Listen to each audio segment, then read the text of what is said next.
Okay, this is Moshe coming to you from Israel in the Galilee, February 28th, 9:58 in the morning. We're starting to warm up. I'm enjoying it. 56 now, 64 is the high, and sunny. And tomorrow they're talking it might rain, 40% chance. It's mostly going to be for central and southern Israel. But I'm in the north. We might catch some drizzles or something like that. I'm not sure. The high will be 60. We're going to hit 64 today and then 62 tomorrow.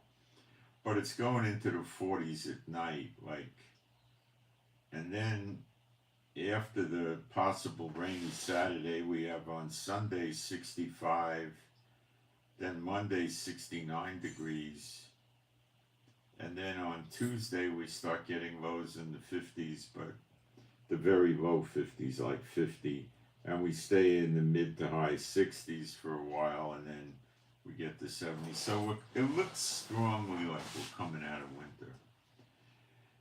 That's what it looks like to me. So today there's a lot of things to cover. Number one, I didn't put this in the headline, but the Arab media. Now, the Arab media the Arab media has presented the three plans that Netanyahu and Trump have worked out or are intending to use one of the three plans, maybe more than one, for the next immediate future.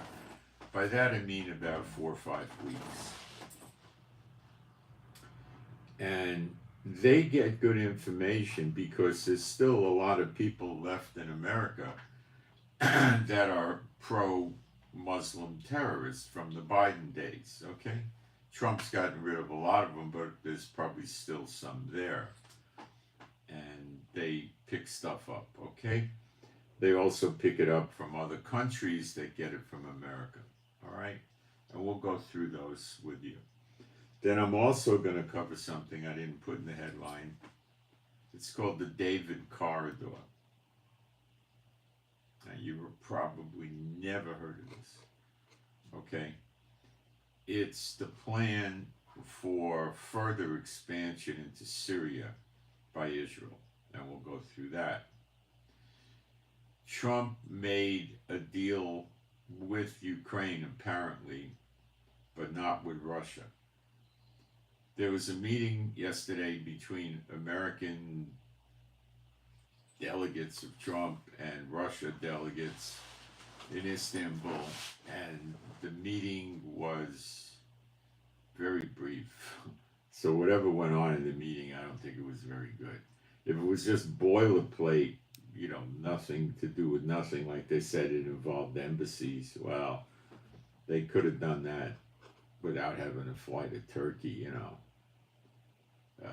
This was something that went bad. And the deal is made with Ukraine, not with Russia. And what's going to happen? Well, as an indication of what's going to happen, Belarus has been moving their military around inside the country, and they're getting ready for something militarily. Okay? And we'll also talk more about what's going on in Israel and the Middle East. And it's worthy of note that America had 2 B-52s fly down here in the last 2 or 3 days or less, even from England, I believe, from the UK. And they flew around the Arabian Peninsula, the Middle East, in other words, and they did live fire drills. And then they went back to UK. So what were they doing? Were they practicing hitting Iran? I don't know what else, unless they were practicing hitting Yemen or both.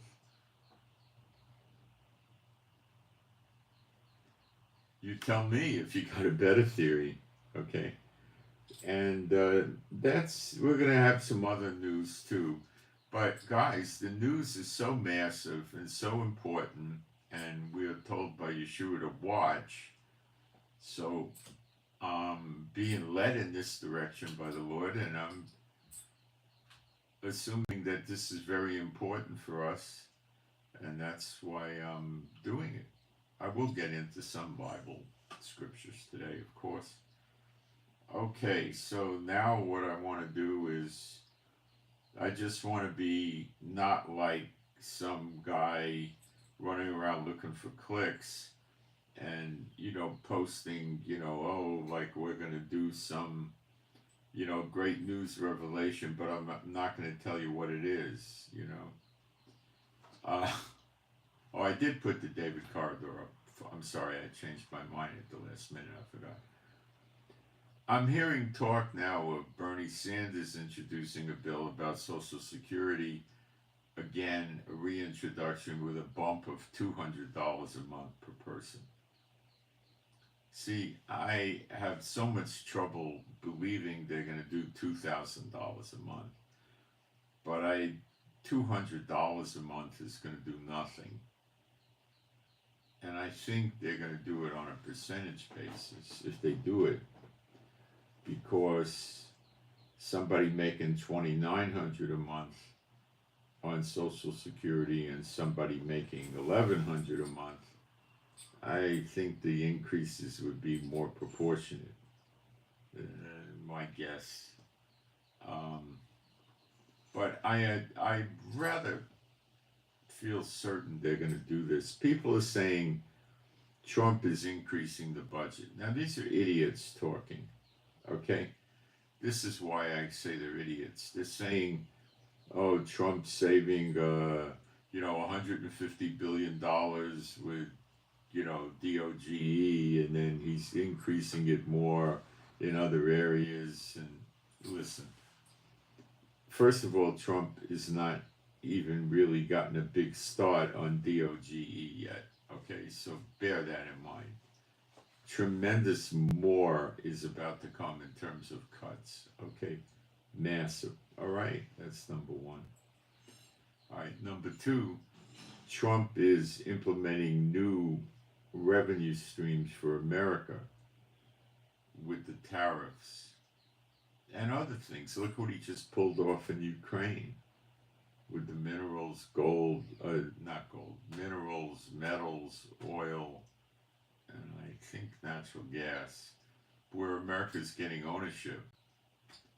And it's going to be, America gave, Trump saying now $300 billion to Ukraine over the 3-year war, and the EU, he's saying, gave $100 billion. Gee, I really think the EU figure is probably higher, but I don't know for sure. So what he wants to do is he wants to get Ukraine the minerals. He's got the deal, basically. They're going to sign it today. He's going to get ownership and part of the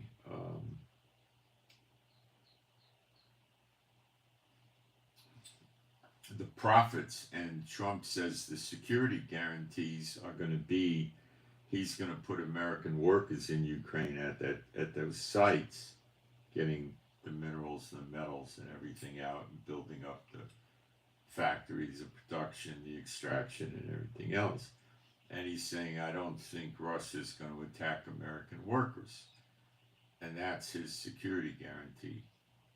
Now, in addition, he's dumping weapons into Ukraine again, no problem.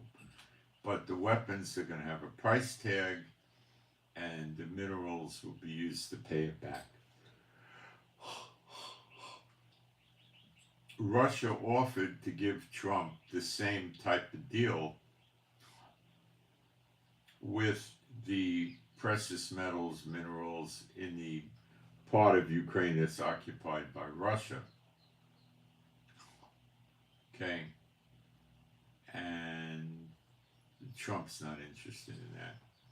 So Trump is not finished with Russia yet, as evidenced by him continuing to give weapons to Ukraine.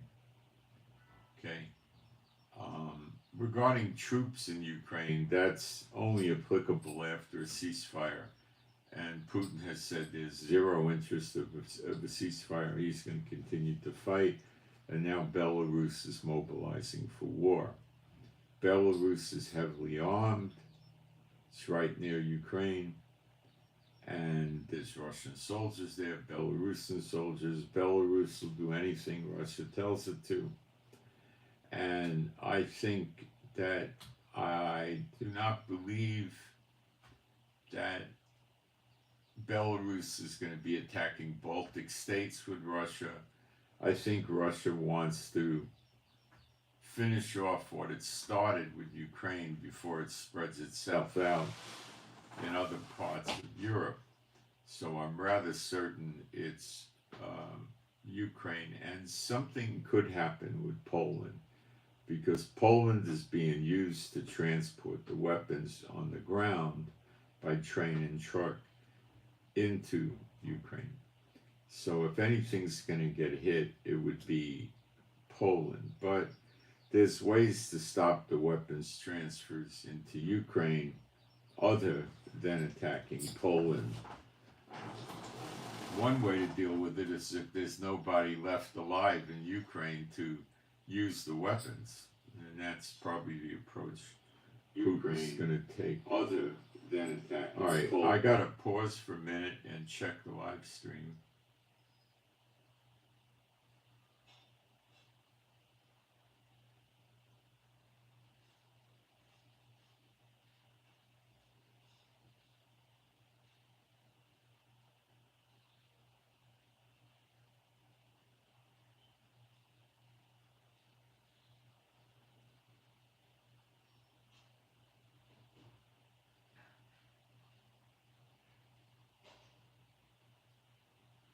Someone said that Sean David COHL is impersonating DOGE out of Tacoma, Washington.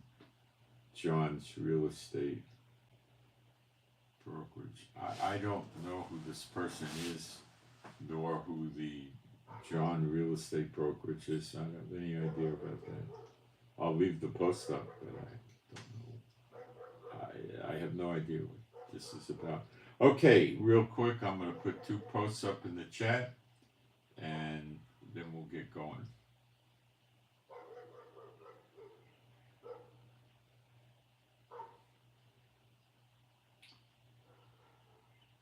When you listen to the broadcast today, you'll really see how the world's getting unglued, because it is. Trump is trying really hard to glue America back together again. The other thing we're going to talk about today is if Trump is headed towards a witch hunt, the targets being Obama and Biden. Before I forget, I really want to tell you this. Trump released this yesterday, I think. It could have been the day before because we got a big time zone difference. They found out that from the time of the October 7th war till Biden leaving office, that Biden gave Hamas, not Gaza, Hamas, same thing really, $2.1 billion with a B dollars. That breaks down over this time period to $140 million a month given to Gaza. No wonder they were running around with suitcases full of American $100 bills. Sinwar's wife we saw in a tunnel holding one of these Chanel purses that cost like $30,000 or $40,000. Biden hates Israel, hates us. And as of now, maybe you could think when I tell you again that in early-ish September or mid-September of 2023, Biden out of the clear blue sky never wanted Netanyahu to come there. Says Netanyahu could come here anytime. September 23rd, Netanyahu came to the White House. went back to Israel. October 7th, all our guard was down and the massacre happened, and different countries and sources were stating that Israel was warned. Okay? You got that? Israel was warned. And all the defenses were down. It was so stupid. They did an investigation about October 7th, but Netanyahu made sure it was never an independent investigation. The military did it. No. A lot of guys in the military right after this happened, weeks and months, were talking about they were in Gaza and what the defenses were, and they broke it down. They were not in place. I was sitting outside in the morning. It was early in the morning. The sun was still coming up, I think, or the sun was up. It was warmer. I don't know, but it was very early. Like I was outside around 6 o'clock, 6:30 in the morning, and all the red alerts started going off on my phone, and I thought the red alert was busted. It was boom, boom, boom, boom, boom. I was sitting out there for 45 minutes. I had no idea what was going on. I'm scouring the internet. Nobody on social media had any idea. After about 45 minutes, we started getting some people saying there's a big attack from Gaza. And, normally, there would be a counter within, if it was ongoing, it would be maybe 10, 15 minutes and we'd be bombing. Till we bombed them, it took about 4 or 5 hours instead of a few minutes. Their lookouts were phoning in that they're coming across the border, and the operations center was laughing at them and telling them they're crazy. You don't do that in a war zone. And the people that were lookouts, what happened to them? They were hostages or got killed. I think Biden cooked something up with Netanyahu. I have to leave room to say, but I believe very little of this, that Biden told Netanyahu something and then stabbed him in the back. But there has to be complicitness here. And remember, Netanyahu wanted us to give Gaza back in 2008. He was all gung-ho for it. Bringing those parades through Tel Aviv and Jerusalem, the ones I mean, that are celebrating what in the Bible is a death penalty offense. You got that? Nobody that fears God would ever do that in Israel. He's the worst leader Israel had in the entire history of Israel, going back thousands of years. Now we find out Biden was giving them on average $140 million a month.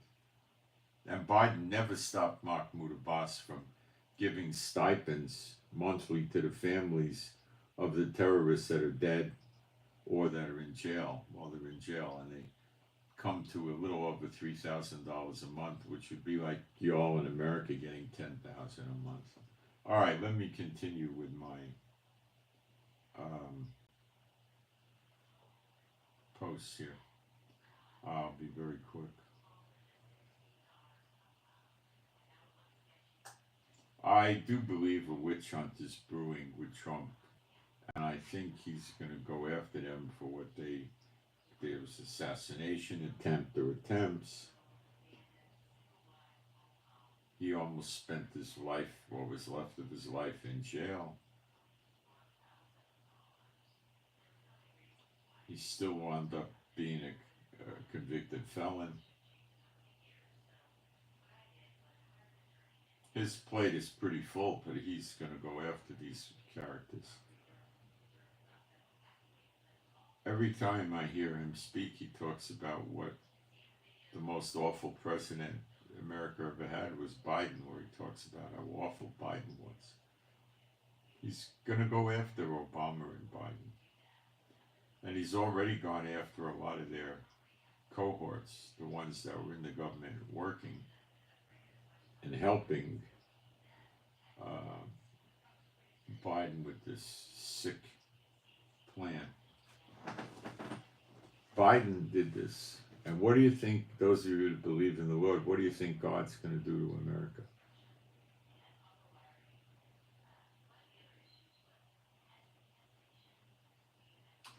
Right now, Egypt is reshifting their military. They're shifting submarines, warships, aircraft, armor, and troops all over Israel. And they got 100,000 in the Sinai Peninsula and some by the border of Gaza. Now, people were screaming to the government, we don't want another October 7th. But the government is not telling us that Egypt could be positioning for war with Israel. They're saying they're taking precautions and measures and watching. Oh, really? Now, the whole theory of them doing this to stop Palestinians from coming into Gaza goes out the window. Why the heck would you move aircraft, submarines, and warships around to stop a bunch of people wearing tattered clothes and sandals from coming into Egypt? Something's up.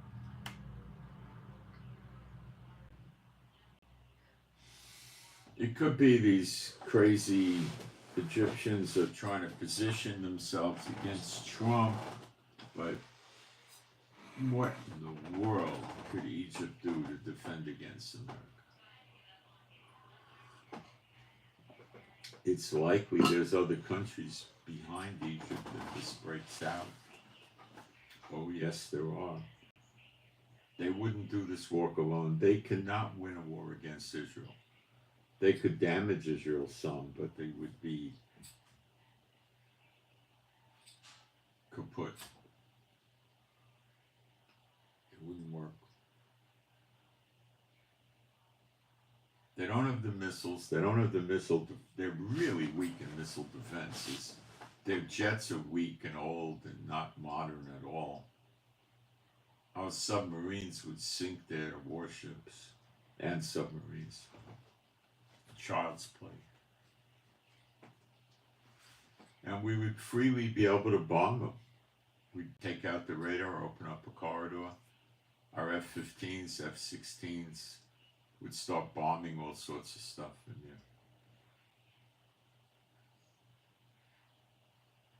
there. They got people behind them. Other countries are behind them. They're the tip of the spear, but there's got to be a spear behind it. They can't handle this by themselves. Not even close. Okay, being a Bible-believing site, Old and New Testament, I'm going to do some praise. There is no God like you. Watch people leave now. There is no God like Jehovah. There is no God like Jehovah. There is no God like Jehovah. There is no God like Jehovah.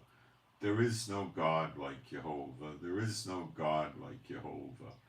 There is no God like Jehovah. There is no Messiah like Yeshua. There is no Messiah like Yeshua. There is no Messiah like Yeshua. There is no Messiah like Yeshua. There is no Messiah like Yeshua. There is no Messiah like Yeshua. There is no Messiah like Yeshua. Okay. Try to turn my heater down.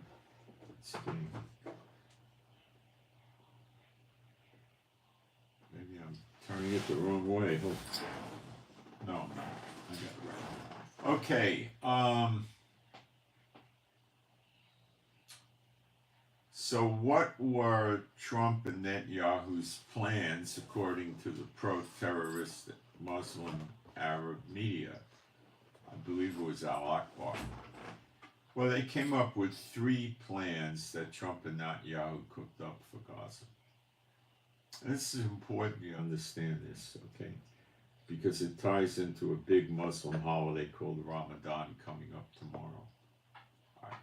Plan 1 is that Israel continues. Remember, the stage one of the ceasefire is finished, it's expired. There is no phase two or three, there was only a phase one. Phase two was never even negotiated. So there is no, you know, this over. Now, Israel continues bombing Gaza, moving more tanks and soldiers in, shifting the Gazans around, blowing more tunnels up, more this, more that, right?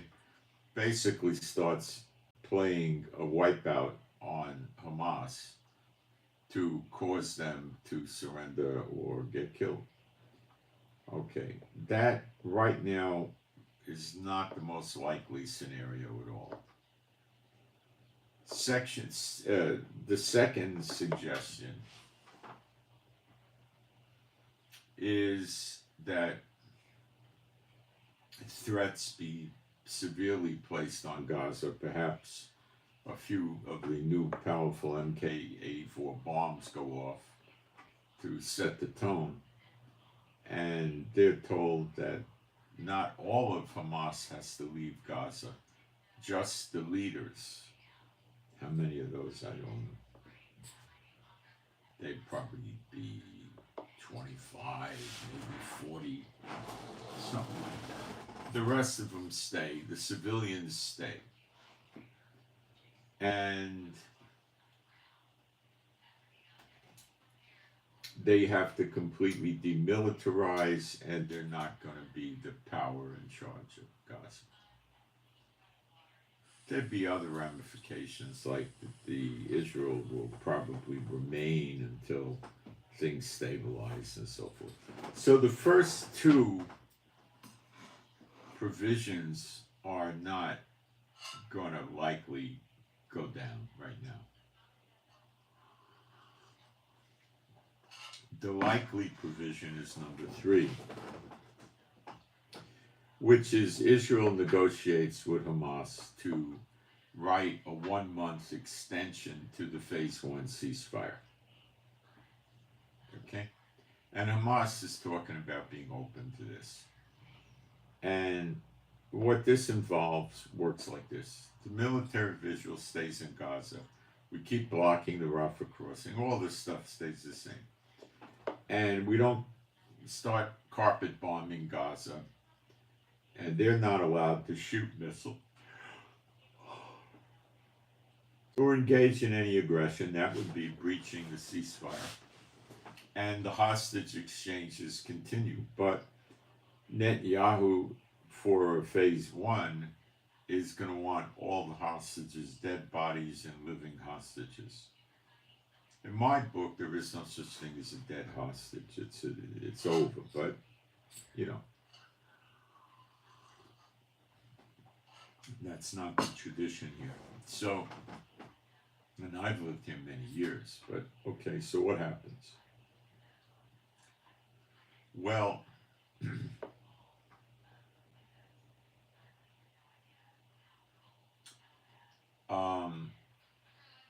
there would have to be a very accelerated hostage exchange. We would keep releasing hundreds and hundreds of these terrorists in our prisons because Netanyahu is weak and he's doing that, and I don't know why. Maybe his logic is if we give them all the terrorists back, they won't be motivated to try to take more hostages to get their prisoners back, and they won't do that anymore. So the idea is that there's a knife in their back, like a bayonet in their back, and not sticking them, but just on the skin, and they got to cough up the hostages wholesale. Now, if there's about 50 hostages, they might be 60. So let's say there's 60, so they could give back 15 every week, maybe, or something like that. But it's going to have to be accelerated.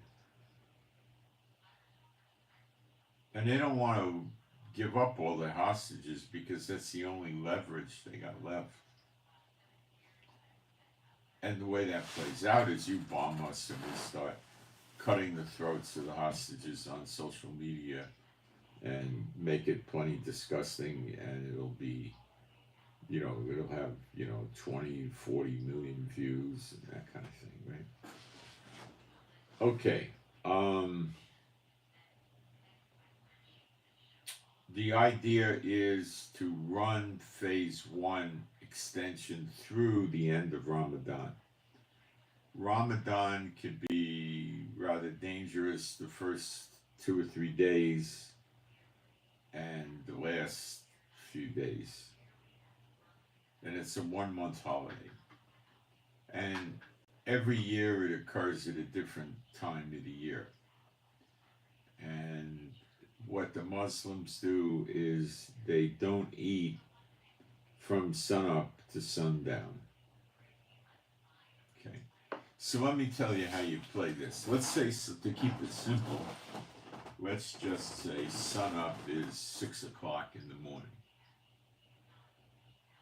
Okay? And sundown is 6 o'clock in the evening. Like I said, we're just going to keep it simple, right? So they wake up at 5 o'clock in the morning, the sun's not up, they could eat. And they sit there and they have 4 eggs, 4 pieces of toast, 3 pieces of fruit, and maybe some meat with the eggs, and maybe a bowl of cereal. In other words, they gorge themselves for breakfast. You got it? So they eat a double breakfast. Okay? Now, are you going to be hungry 12 hours later? No. Why? You ate a big meal. It's going to take you that long to digest the thing. They overeat, They may not eat like that. They may eat 3 bananas, 2 pears, 2 bowls of cereal, a piece of cake, some bread, whatever. They overeat. Now the wife, the family, the people are allowed to shop for food on this holiday, and they're allowed to cook and prepare food, but not eat the food between sunup and sundown. It's a very easy thing to do. Okay? I routinely do intermittent fasting, which is 16 hours without food. This is child's play. Okay. Then in the evening, the sun goes down. The wife has been preparing the food during the day. So she probably has 4 or 5 different dishes. The family sits down in the evening and they have a feast, which might take 2 or 3 hours. So now they're gorged with food. Again, right? So this goes on now they could keep eating all night long. So they don't really have to gorge themselves. They could have a 6:30 dinner and, watch TV or something, and 9 o'clock start eating sandwiches or whatever. They're free to do what they want, right? And then in the morning, they'll eat again. Okay. So they all start feeling really holy, rubbing holy on themselves. And they got to kill the Jews, And they, now not all of them in this way, but the terrorist-oriented ones, usually the Shiite orientation are that way. Not everyone, of course. And they get more and more agitated towards the Jews.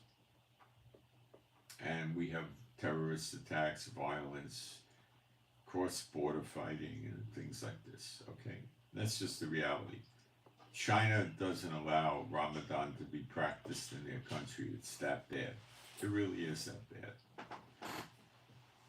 So, if we start bombing Gaza over Ramadan, the Muslim world would take that as an affront or an insult, or, we're too cocky, we don't respect them, okay? What I would say Is if your God's so big and strong, what do you got to defend him for? Let him defend himself. He can't. Who? What God do they have? They don't have a God. They have a make-believe God. The big ass, Satan. That's what they got. So,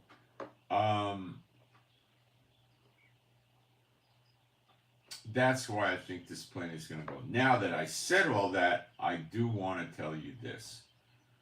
The chances of Gaza and these other entities, the Houthis, the Hezbollah, Iran, and who knows what else, Al-Qaeda, ISIS, acting up against Israel over Ramadan is very high.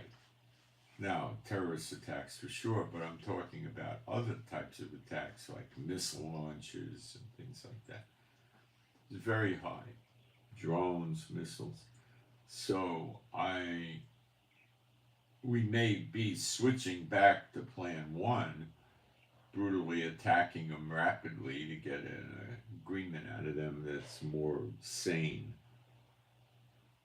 So the chances of problems in terms of violence from these terrorist-oriented Muslims over starting tomorrow for a month is probably, seriously speaking, at least 4 times higher than normal, at least.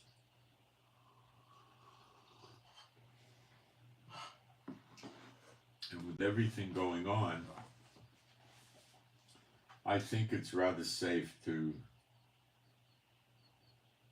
assume there's going to be some type of attacks, okay? I would not be too quick to assume it's going to pass peacefully. It's not. Okay? Trump knows it, and knows it. They're well aware.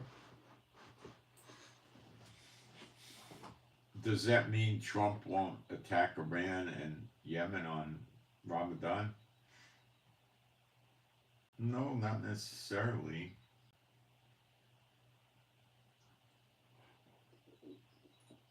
They might do it for surprise effects when they're having one of their nightly feasts or something. There's something about the last week of Ramadan has something special about it. I don't know. But that's the deal. Okay? Usually once Ramadan is over, they have their big feast and they go about their business, after it's over, things generally will calm down for a brief period, a week, something like that. Okay? Trump said he's pulling out of Asia. Now, from the point of view of an American in Israel, in America, this is good for America. Or is it? Let's break it down. He talked, insinuating strongly he's going to pull the base in South Korea out. I thought they had 28,000 soldiers there. I believe it might be 26,000. On the other hand, maybe it's 30,000. I don't know. Something like that. A lot of the families of these military people live on the base. It's a huge base. It acts as a deterrent to North Korea, not so much China, to North Korea, who has a big border with South Korea, and they want to have a reunification.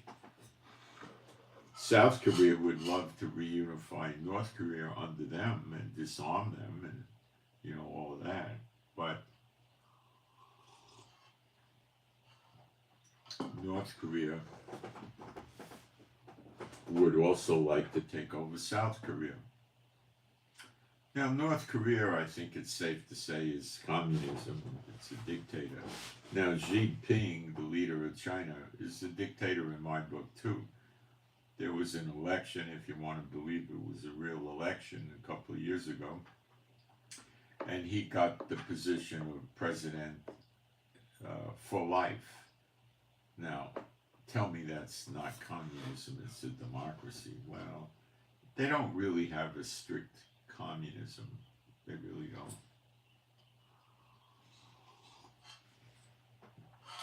So Trump is saying, I would rather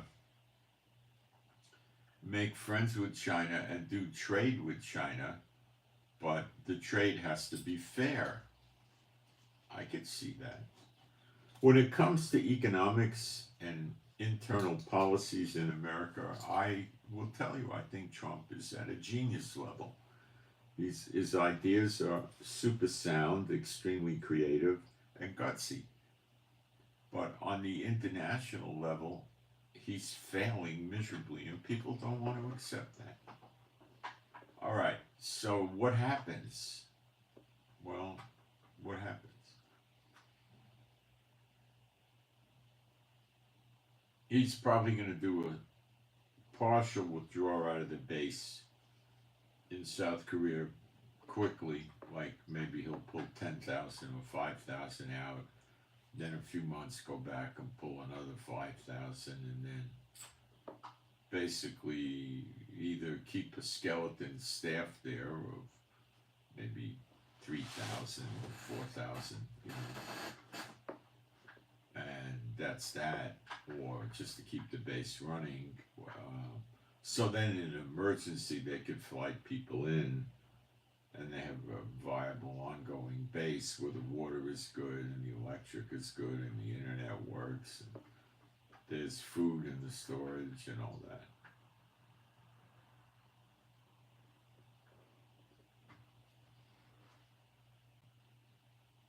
Okay. He also is going to pull the warships out of there. There's about 14 of them there. When you add up that military base and you add up the warships and you look at the fortifications in Guam with huge amounts of aircraft and other things, this is a big budget drain, and Trump is thinking correctly so. Why the heck am I protecting Taiwan, Japan, and South Korea and picking up the bill, which is probably several $1 billion a month at least? At least. It might be $20 billion a month to run an operation like that. You know, the planes in Guam are practicing flying. The troops in South Korea are practicing with their helicopters, their tanks, their artillery, their mobile artillery, and, you know, going to the range, and, you know, they're burning money up. The ships are like a hole in the ocean you throw money into. They're constantly burning up. And then you got payroll. And not just, you got to take their payroll with their benefits and their medical and all of that stuff.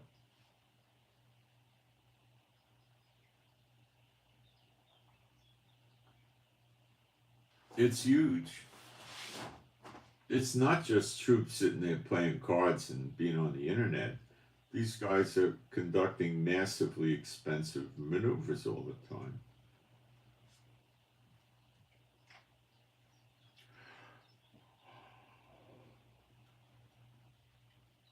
A U.S. destroyer, maybe it goes a mile on a gallon of gas. Okay? And that's not taking into account running auxiliary engines for the generator, or when it's docked, you know.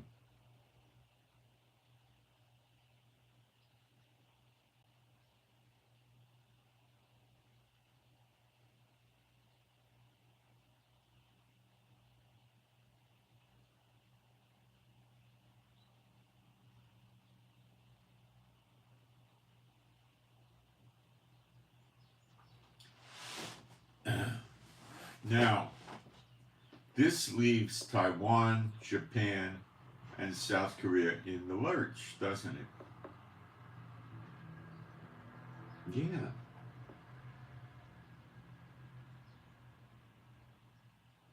Yeah, it does. Now, let's balance this another way. Trump's going to continue giving them military equipment, but he's going to sell them military equipment, not give them military equipment. So he's going to open up the portal to give them, advanced anti-missile systems, anti-aircraft systems. They can buy planes and, things like this. Okay? So they're not defenseless.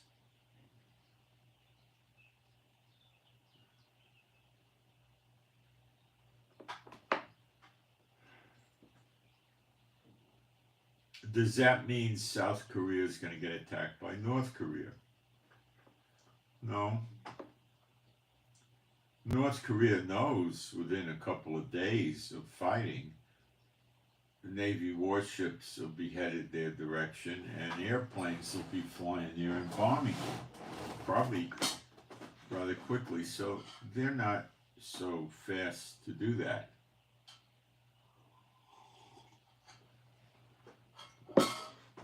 South Korea is way too strong for an outfit like North Korea to go in and accomplish a 1 or 2 day takeover. It would be months. So America could get there with sophisticated military equipment and send North Korea back into the dark ages, And South Korea could give them a good whooping too, but they'll take a heavy whooping. If China throws its full forces at Taiwan, it's over in a handful of days.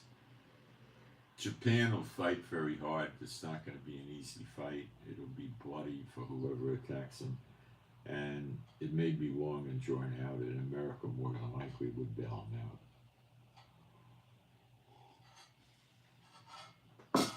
Is this a good thing? Well, it's a very good thing if you look at America economically and you want to make America great again in terms of everybody's got more money. Yeah. What are the chances of China and North Korea eventually attacking? Oh, I would, it's sooner than later. I would even go much, much sooner. I would go 90%. Because they're going to see this as a golden opportunity. They know Trump is weak in terms he can't take a war. That's why he's really pulling out. He can't get into a war. One more time. He's purging his FBI. He's purging the NSA. He's purging the CIA. He's purging the Pentagon. He's purging the military. Okay? He's purging Justice Department.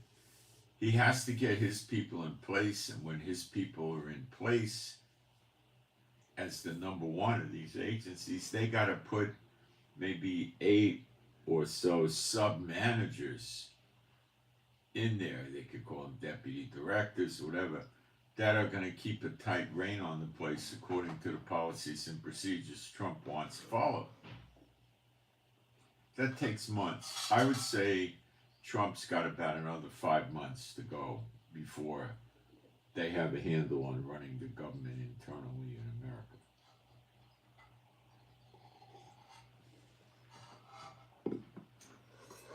Now Trump's going after the post office, but he's not going after the post office with a vengeance. He's saying they're just stupid. They don't know how to cut costs and make money. So I've got some very capable businessmen, friends of mine, that are looking at the post office and will be, cutting costs in the post office tremendously. He says they lose money every year in massive amounts, and they're always losing mail and stuff like that. Yeah, they're not well run. They used to be very well run in the 50s and the 60s, even the 70s. Mail didn't get lost. Mail was trusted. It came, Now it's all.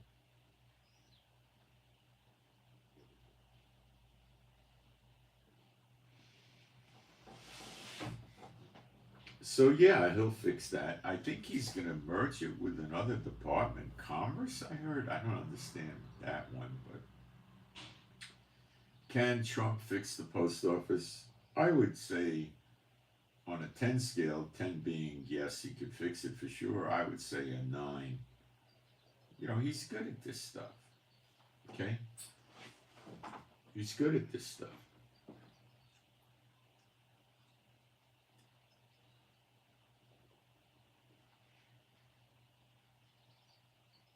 Now, pulling troops and planes and warships out of Asia, what does that do for America? Well, it gets more ships and planes and soldiers back in America,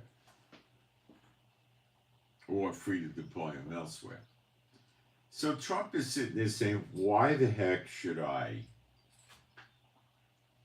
be doing this in Asia when I got so many problems in America? I'm going to look out for number one first, and then these states.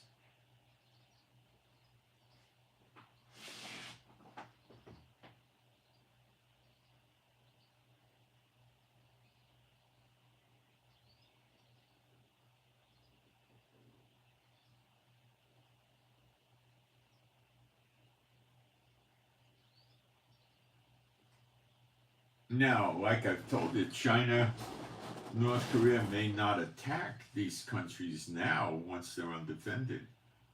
They just sit there and say, well, let's go attack the daughter of Babylon first, and we can always come back and get these guys. They ain't going nowhere. And now you got the sleeper agents problem, which is, I'm sure, weighing heavily on Trump's head. And I'm sure it's affecting every one of his military decisions and international decisions. He's scared. His military's not trustworthy yet. They could have leaks, all kinds of things. Okay. We don't know. Let me check my sound here. It throws its full forces in purging the military.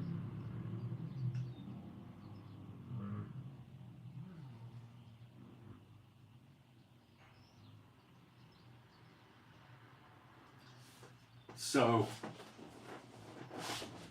I just think this is another big mistake Trump is making. Remember Jeremiah 50:24.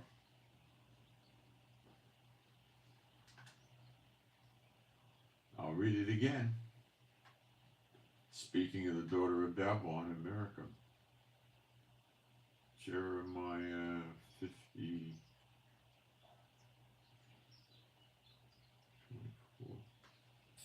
I have laid a snare for thee, and thou art also taken, O Babel, and thou wast not aware. Babel is the Hebrew, Babylon is the English. It means confusion. Thou art found and also caught, because thou hast striven against Jehovah. Who is Trump to dictate Israeli policies in the eyes of God, by the way? Think God likes that? Think God likes the United Nations telling them what to do? You know, we're in the time now, guys. Okay, Bill Salas, who's a big churchianity prophecy authority, he has incorrect prophecy, but he just did another video and he's talking about how Zechariah 12 comes before Zechariah 14, which is Gog and Magog, and how Zechariah 12 comes before Ezekiel 38 and 39.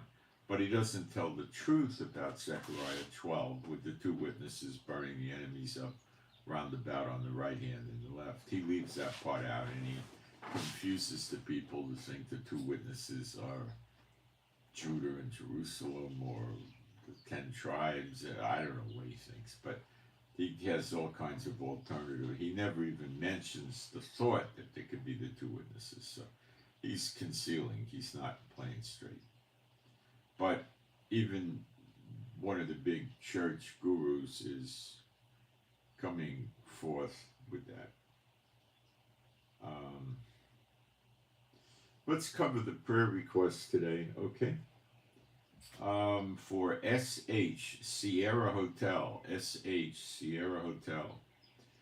This person's apparently about ready to give birth, so we want to pray for SH for a healthy baby and a good, easy birth delivery. Is that the right word? I guess it works. SH Sierra Hotel, a good, healthy baby and good, easy birth delivery. SZ Sierra Zebra, SZ Sierra Zebra, SZ, healing for this person. SC, they're in the hospital, so it's serious. Now we have another prayer request for SC Sierra Charlie, SC Sierra Charlie. The prayer is for healing. It's a cancer situation, which normally is pretty grave, right? So that covers the prayer requests.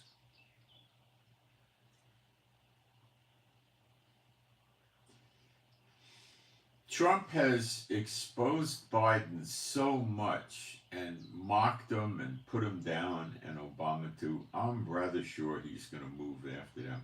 But it's too early. His government is still sloppy. He has to get everything tightened up. It'll be a few months. But he's definitely going after public opinion, turning people against Biden.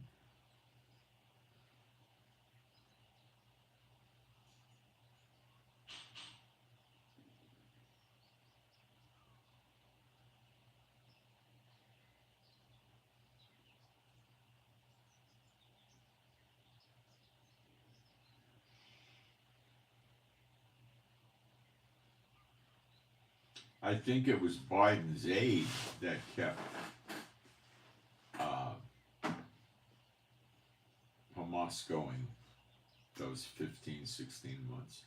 I'm rather concerned about this Egypt thing. I wonder if we're being set up again, if Netanyahu's going to let the guard down and we're going to be attacked by Egypt, another one of Satan's plots against us.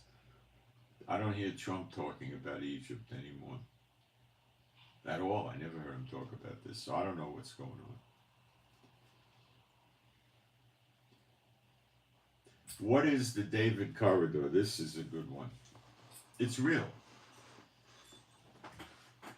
Let's imagine this area is Syria. Down here in the south by the border with Israel, we've taken a big piece of land that goes up almost to Damascus, almost 40 miles in from our border. Big piece. We have armor there, we have soldiers there, we're building forts there, etc. The Druze that live there are saying, we love Israel, we want Israel to control this piece of land. We are not reporting to the government of Syria, we want Israel. So this, and they have militias, they run around with AK-47s and stuff, light weapons. So they're very happy about this whole thing. Okay, Druze get along with Israel. They're a distant spin-off of Mohammedanism, but they're pretty far removed from the Shiites and the Sunnis.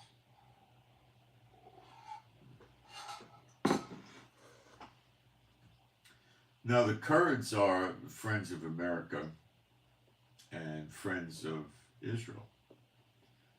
The Kurds are enemies of Erdogan in Turkey. The Kurds are up, remember my circle, they're up here in the northeast where the oil is. And that's where the American bases are to protect the oil, because American oil companies, friends of America, are there protecting the oil so these countries can make money. And HTS, the new government of Syria, would love to have that oil, but hey, tough luck. So it looks like they're about to fall apart, by the way. How are they making money? Have you been buying a car or a motorcycle made in Syria? How about a TV, a refrigerator, a washer and dryer, a wristwatch? You want me to make a joke and say an airplane? I mean, have you even bought shoes or clothes made in Syria? What the heck are they exporting? Thin air? Well, what Bashar Assad was doing, they had fentanyl factories. He was selling drugs in other countries. Did you know that?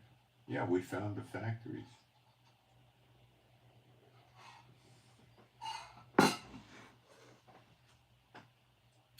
Probably was selling weapons to terrorists around the world, but those weapon factories have been destroyed. They can't use those. They don't have much military equipment that they inherited from the Bashar Assad regime, so they can't go around liquidating that. He didn't leave them any money in the bank. He cleaned the banks out. He took, I think, over $1 billion or something like that. He, what do they got? I mean, they're probably using the old Syrian money, and I don't know who's taking it on the international front, but domestically, you know, they just declare, hey, you got to take Syrian money. If somebody wants to use pounds or dollars, you're not allowed to accept it. Of course, the people won't follow that, but that's the only way he could be keeping his economy going.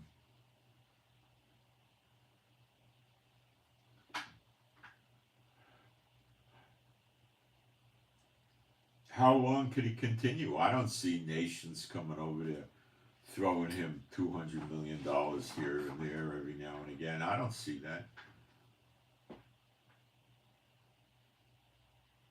I can't imagine they got any gross national product or they're exporting anything. Why? What are they exporting?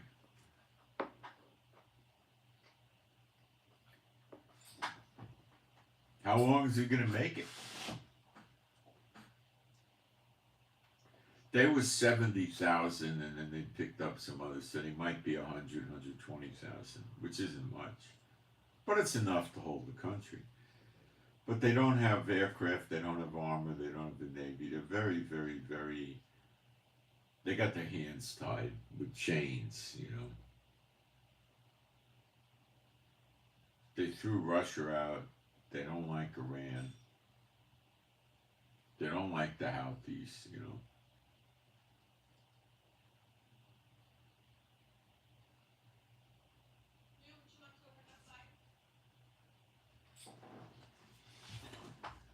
I don't know how they're going to make it. Syria's being... See, so the Druze in the area of southwest Syria by our border are saying we're not answering to the Syrian government anymore. We're answering to Israel.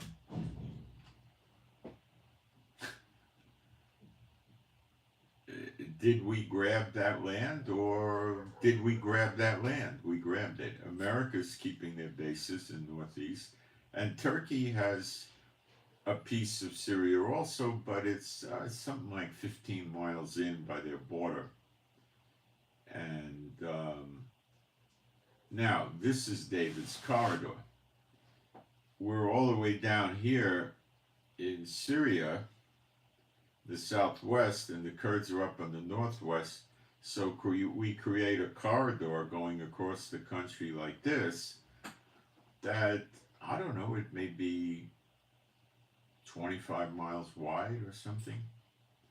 But it's long. It might be over 100 miles. And that corridor would belong to Israel. And it would connect the Kurds to the Druze. And the Kurds would likely shake hands with the Druze. They don't have a problem. hey, mutual defense. If we get trouble up north from Turkey, you help us. If you get trouble down there, we'll come help you. And both parties will go to Israel and say, what do you think? And Israel said, far be it from me to stand in between, and we'll help the both of you.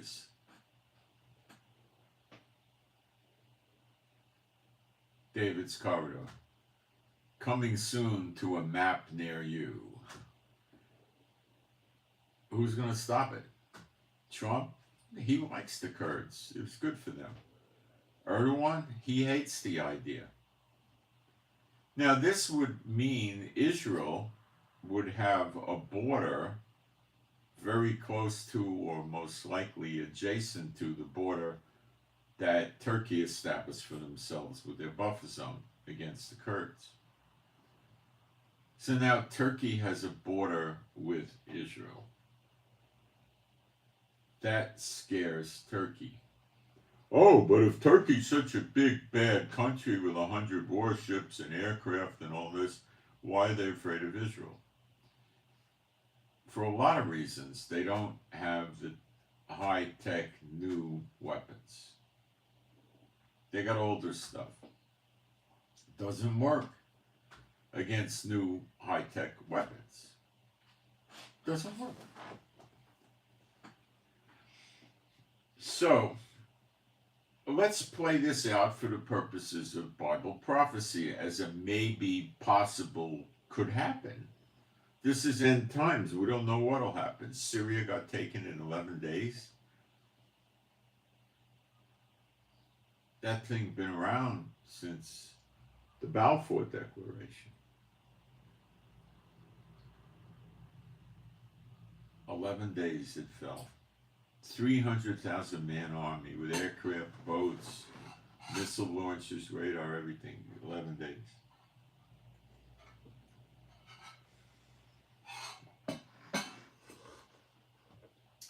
Not as extreme as, taking Jericho where the walls fell, but it's pretty serious. 11 days.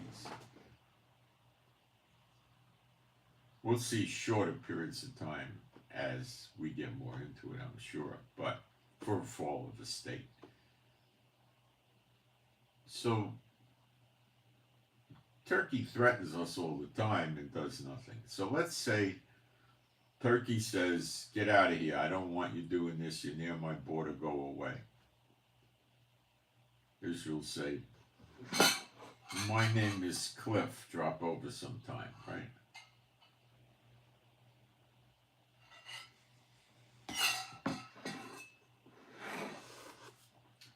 So Erdogan starts fighting with Israel. Israel wouldn't fire the first shot. They would just refuse to leave. So Erdogan starts shooting with Israel. Israel returns fire.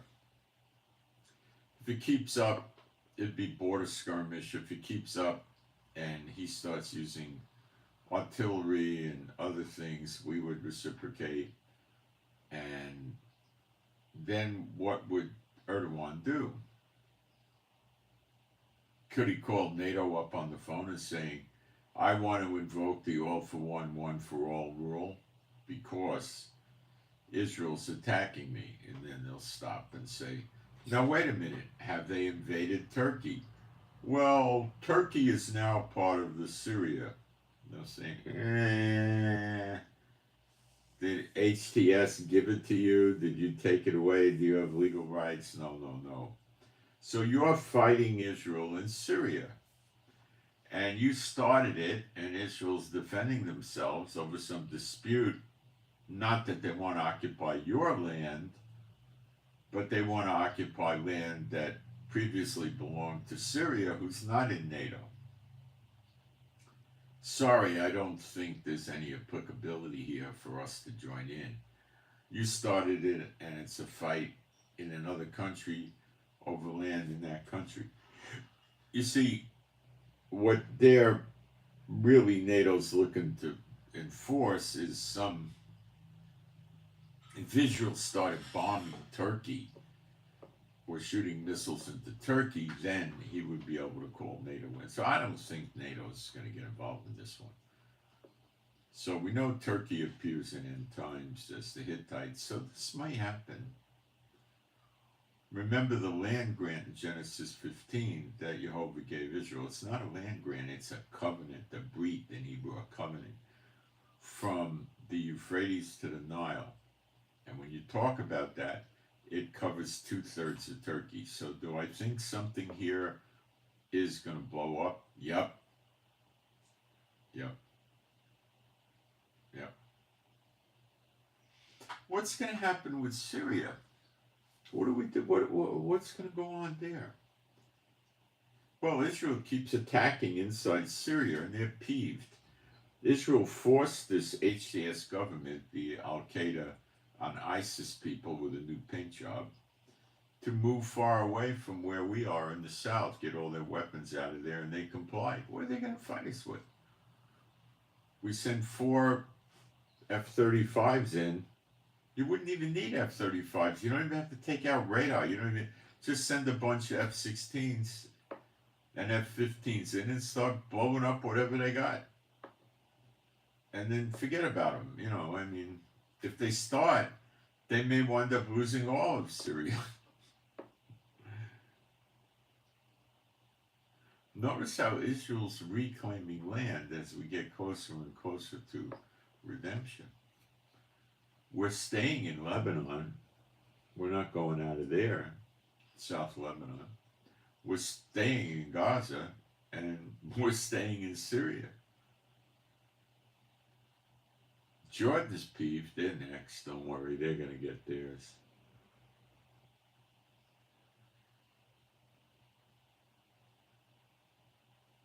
Oh, yeah.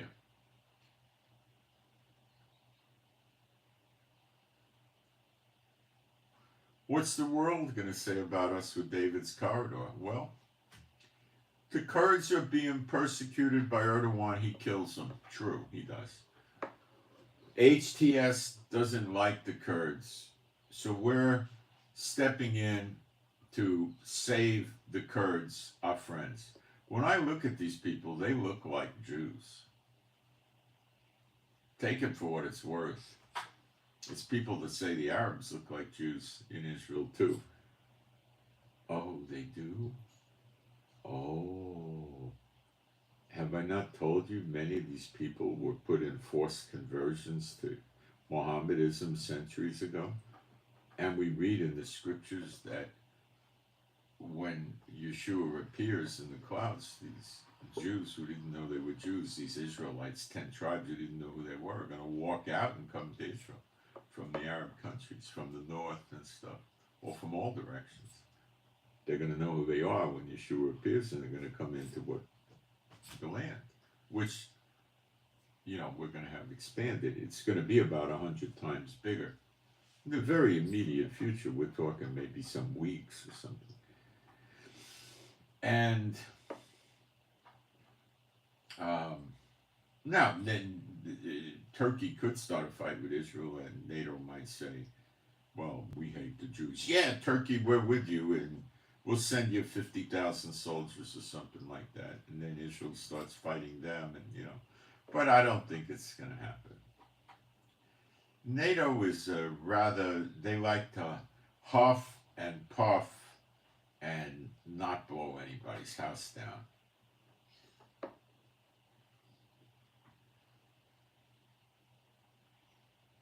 I don't think that Belarus and Russia are going to attack the Baltic states. It's stupid. They got to clean up Ukraine first. You can't clean up Ukraine without cleaning up Poland.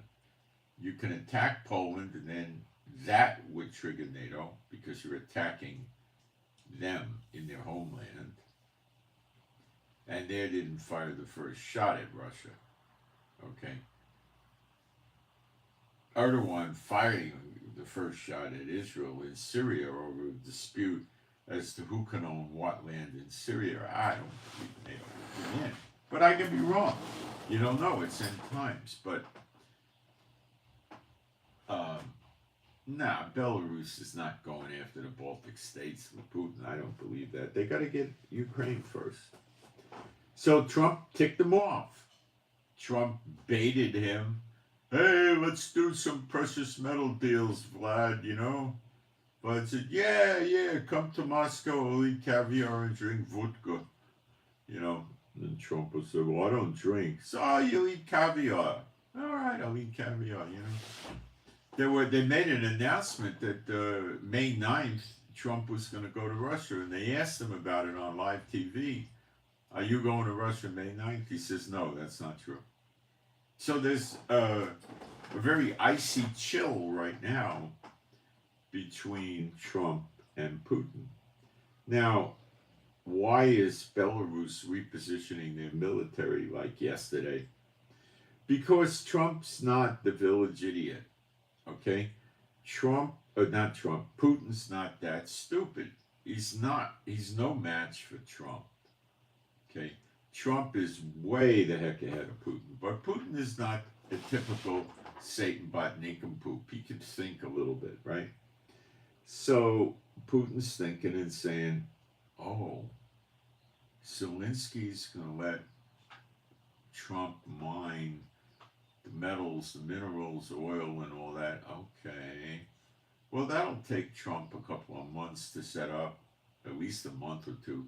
So I better get in there quick before Trump has a chance to set up in these mineral and metal fields and start producing and extracting the product and all that, right? So then right after that happens, you know, he told Putin, hey, we got all this mineral and metal in the parts of Ukraine that I'm occupying, and I'll give you ownership rights on that with me, and we could both mine it and sell it and make money. And Trump's not doing it because Putin wants something in return, and what Putin wants in return is Trump doesn't do what he did with Ukraine over the minerals and the metals. He wanted Trump to cancel that. So Trump didn't cancel it. Trump wants to see this war end. So what Trump is, because Trump sees it as stupidity. We're throwing billion here, a billion here, a billion here, a billion here into a war. And like he says, we're 3,000 miles away across a beautiful ocean. We're not really affected by that. And Europe's affected by that. And they're making us pay $3 for every dollar they put into Ukraine's war effort. He says, I'm not doing that. He's also pulling troops out of Europe.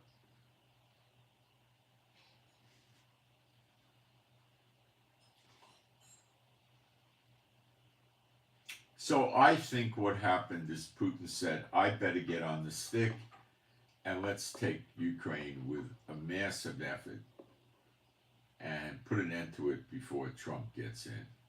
Then I'll go back to my offer with Trump and I'll say, I've got the minerals and the metals and the oil and the gas in Ukraine in the area I occupied early on in the war and in the east of Ukraine where Zelensky used to govern.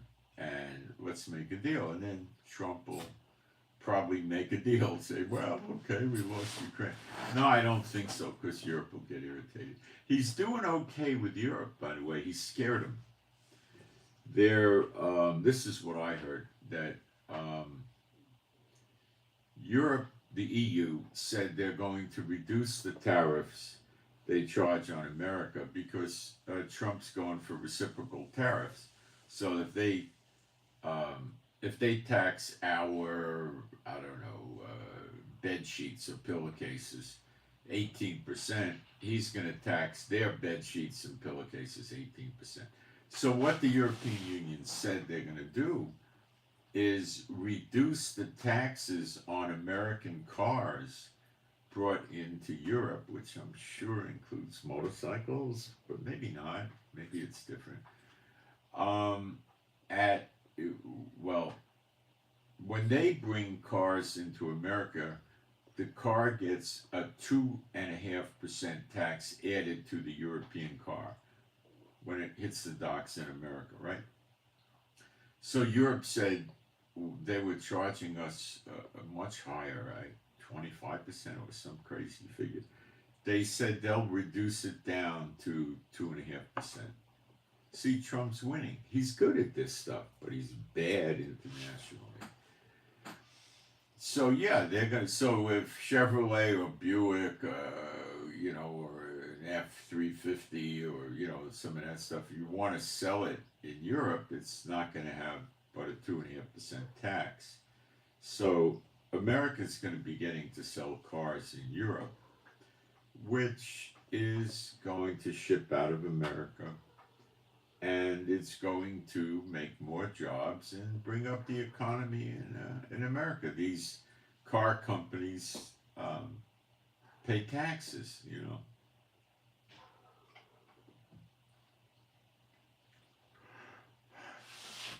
Trump's not putting America in a greater deficit.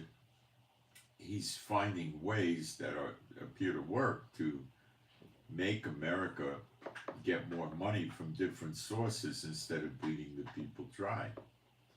All this stuff is great, but prophetic time is not going to allow for its manifestation. But people, you can't tell them that, and they're sitting there thinking America is going to be as good as the 50s. I remember the 50s quite well, okay?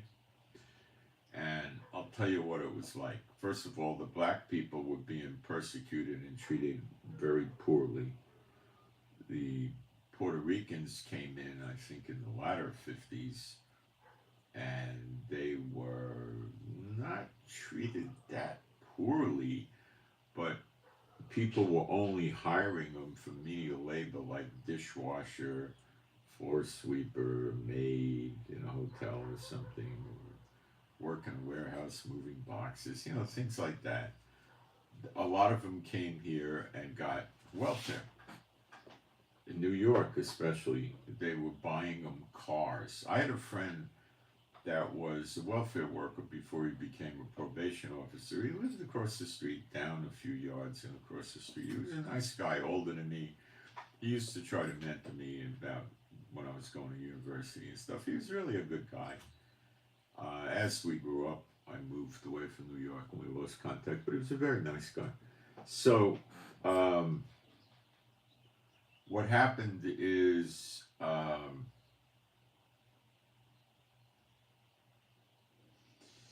they would get cars, not a new car. They'd get a used car that was capable so they could drive the kids to school, drive the kids to the doctor, or go to work, stuff like that. So they were getting paid with the welfare. This was the start of the welfare fiasco in New York in the 50s. They were getting pretty good money.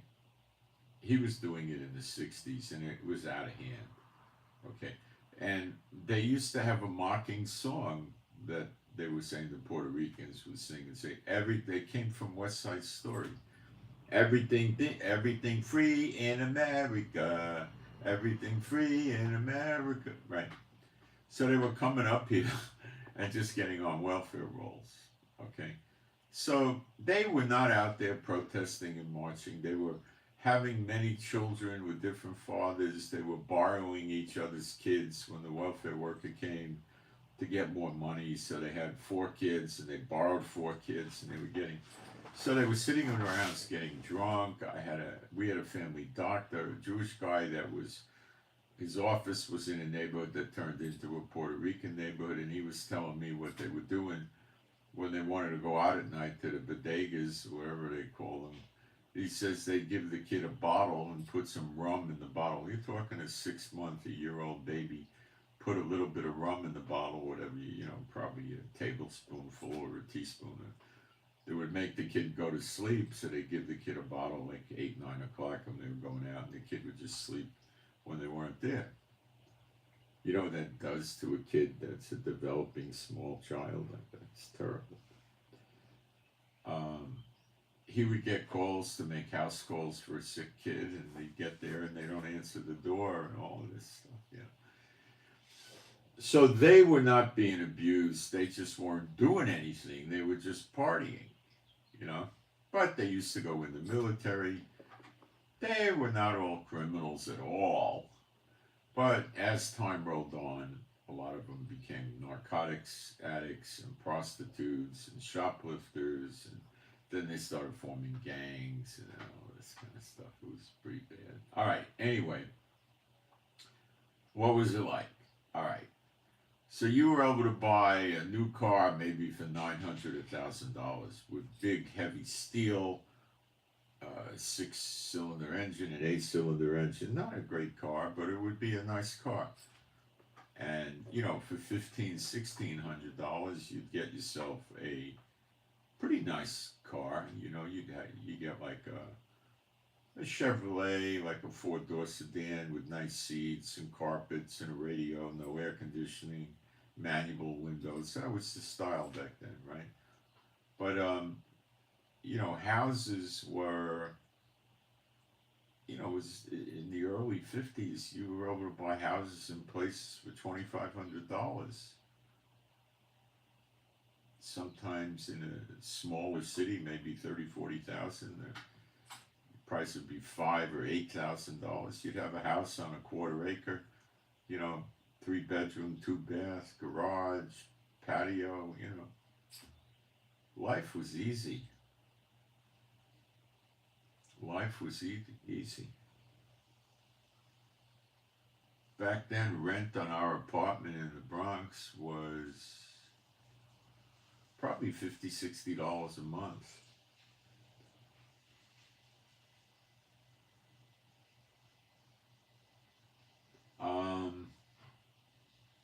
We didn't get a water bill. The building did. It was so cheap, the building didn't care. They included in the rent all the water.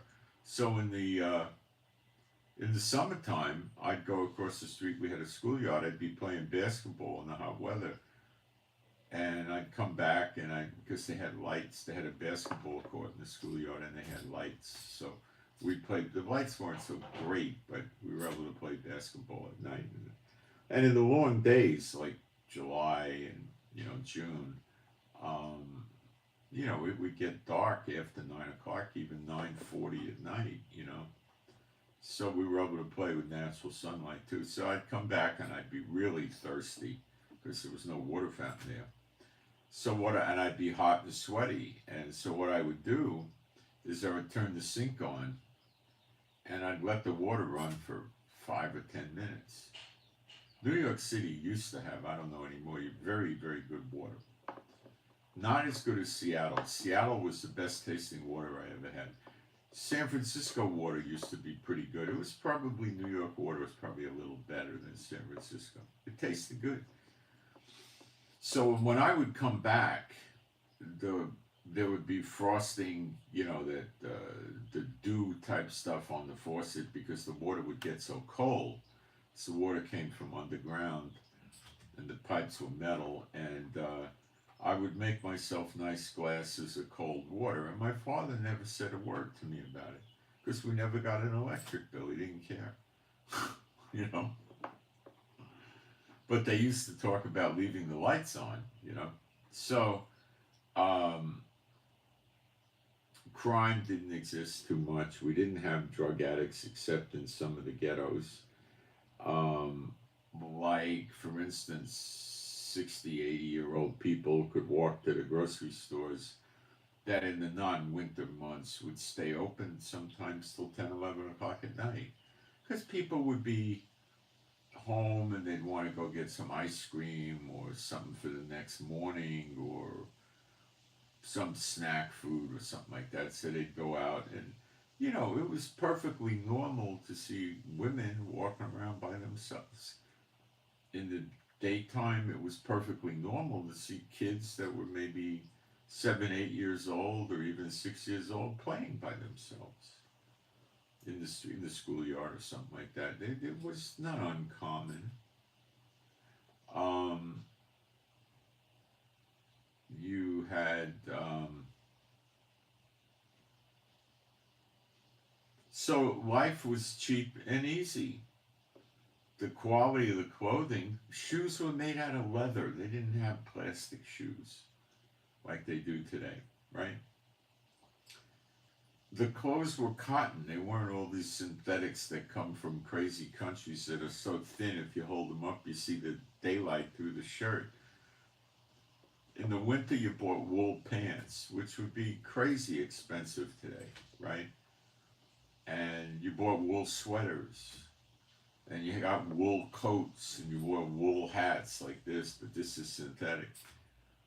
Um, Gold was about $35 an ounce, and silver was probably $2. No, silver was $1 an ounce. Sorry, because there was the silver dollar. We had silver coins. The dime, the mercury dime. You ever see the mercury dime with the little wings on the head of the jerk? That's paying homage to the god, phony god, mythological god Mercury, who had little wings to fly with on his head and also on his feet. Let me get you a picture. So when I tell you they're mad upon their idols, which is a scripture quote for America, the daughter of Babylon, you can see another example of this. How many billion mercury dimes did they produce?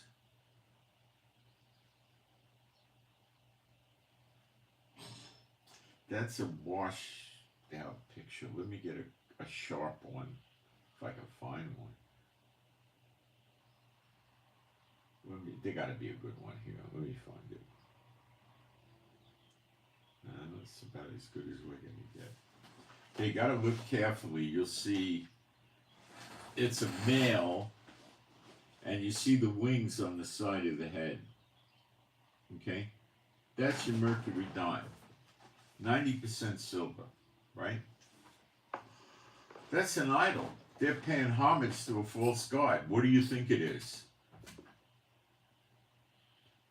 If they put Mickey Mantle, the old baseball player in the 50s and 60s up there, would that be honoring a false god? No, he was a guy. He was a baseball player. Or Babe Ruth. No. But they're honoring a phony god. That's no god. You got it? It's all over America. You go back to the old paper money they had. It was disgusting what they put on there. All right. So we used silver dollars. They were in the currency. When I got bar mitzvahed, people would give you 13 silver dollars as a present. And that was a common gift. So you would go to the store and you would get silver dollars and you change. You gave the guy $10. You spent $6.42 and they gave you change. Sometimes they gave you silver dollars. Sometimes they gave you ones. The quarters had silver in them, but not that much. The $half had a lot. So the value of silver was $1. So my parents once bought me a silver ID bracelet. I don't know what it was $4 or $5 or less. You put your initials on it. All the kids were buying them then. Okay? So people could buy gold jewelry and silver jewelry easily whenever they wanted to. It wasn't such a big deal. Okay? The money, the paper money, said at the top, silver certificate. You could redeem it at a Federal Reserve Bank for 1 ounce of silver. Or if it was a $100 bill, 100 ounces of silver. They had $1,000 bills in circulation. Oh, they're talking now about minting a $250 bill in America with Trump's picture on it. Do I think they'll do it? Yes. I'd love to see it. Oh, I think they'll do it. Because the $100 bill is so worthless now that it doesn't buy anything. So it'd be more convenient for people to be able to move with $250 bills. I think they never should have took the $1,000 bills away. Okay? It's stupid. You think it stops the drug cartels? They just use an extra suitcase or two. It doesn't do anything. All right, anyway, they'll probably be able to put some pretty serious anti-counterfeiting stuff in that. Secret Service probably has some new technology that costs a lot of money. But, you know, if they spend, let's say, 35 or 40 cents, or even maybe as low as 25 cents on this new bill, they could probably put a lot of good measures in it. They probably wouldn't need to spend that much, but you know, I think they would do it. It would be, business people would like it, but it would have to be heavily anti-counterfeited, because foreign countries like North Korea and other countries make counterfeit money. And they don't just do American money, they'll do the British pound, they'll do the Singapore dollar, they'll do the euro, they'll do the Chinese yuan, they'll do lots of currencies, they don't care. Swiss franc. But they can invest enough money to buy the exact machinery as the home country's using to mint the money, and they could figure out how to have their paper companies manufacture the same paper and get the same ink. In other words, they could invest $30 million in a plant to make counterfeit money because they're going to make billions. I imagine Assad was probably doing that too. But fentanyl became a higher profit margin and easier to make. Your investment to really churn out a lot of fentanyl might have been $5 million for a big factory, or $10 million, not that much. Even $20 million, it doesn't matter. You get a heck of a factory going.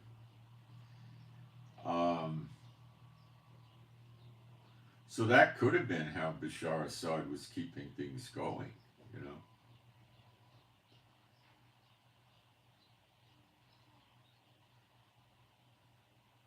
So houses were cheap, apartments were cheap, cars were cheap.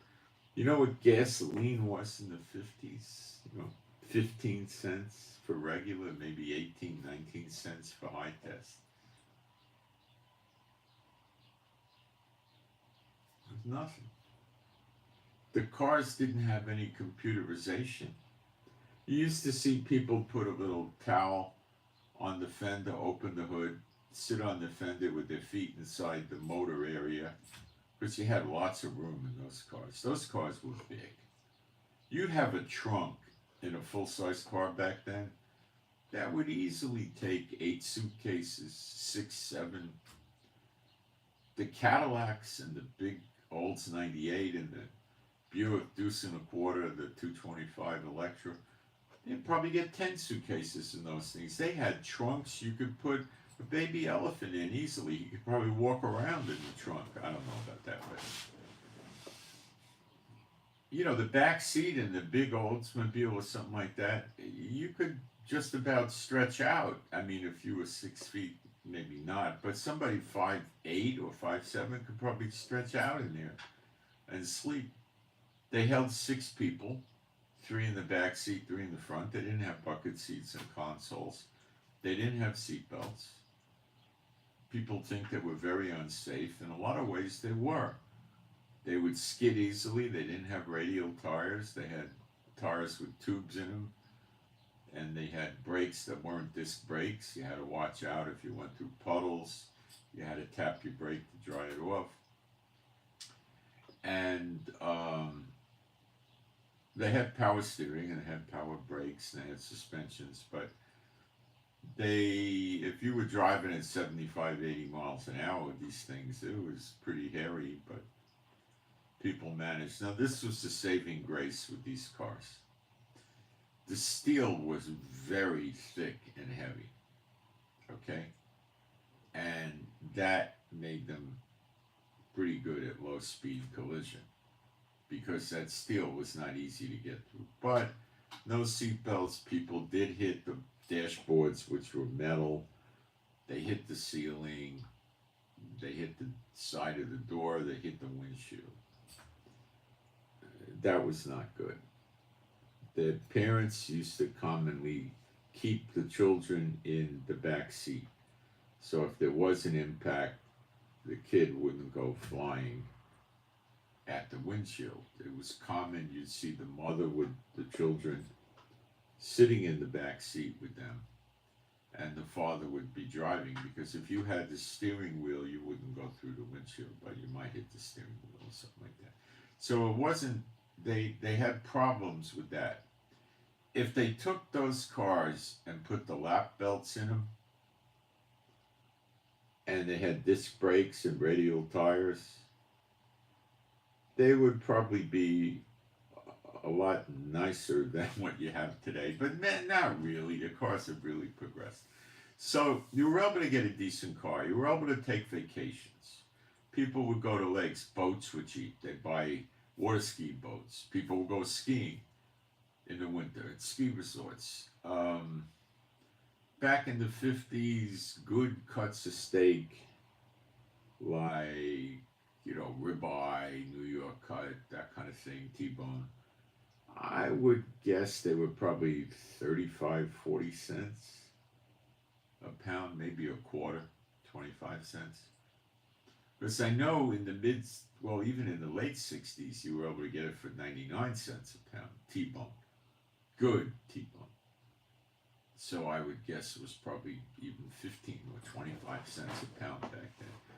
You were able to go to coffee shops, which drugstores had, F.W. Woolworth had, and get a hamburger, french fries, and a Coke for, I don't know, 40, 50 cents, 60 cents, or something like that. That was a meal. People called that a meal, right?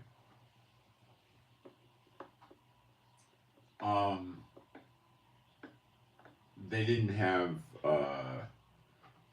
they had television in the 50s, but many, many people didn't have television. The people that did, there wasn't that much on. I could remember back in those days. The TV went off the air usually about 11 o'clock at night, and it didn't come on until about 6 in the morning. And that's New York City, and we had a lot more stations than other people. We had 2, 4, 5, 7, 9, 11, 13. In the 60s, we had 2 UHF, 30 through 31, and something else. And even then, many stations went off the air at 11 o'clock at night. Even in the 60s, I'm talking the later 60s, it was still going on. So in the 50s, there wasn't that much to watch, and it was black and white. There was no recording it, you had no way to record it. There was no cable. You were using a roof antenna or cable ears, and when it rained or snowed, your reception was horrible. There was no stereo sound, so it was not a big thing. People were often using radios. People had big radios built in wood cabinets they listened to. People read the newspaper. The newspapers would come out.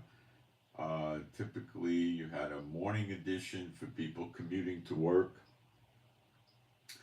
You had a midday, and you had the other edition for people going back from work on the bus or the subway would read the paper coming back. So they would get you to buy 2 papers a day. And then they had an evening edition.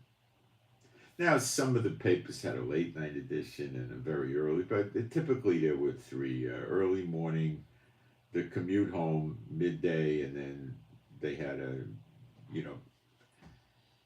the late edition. This is what happened with that.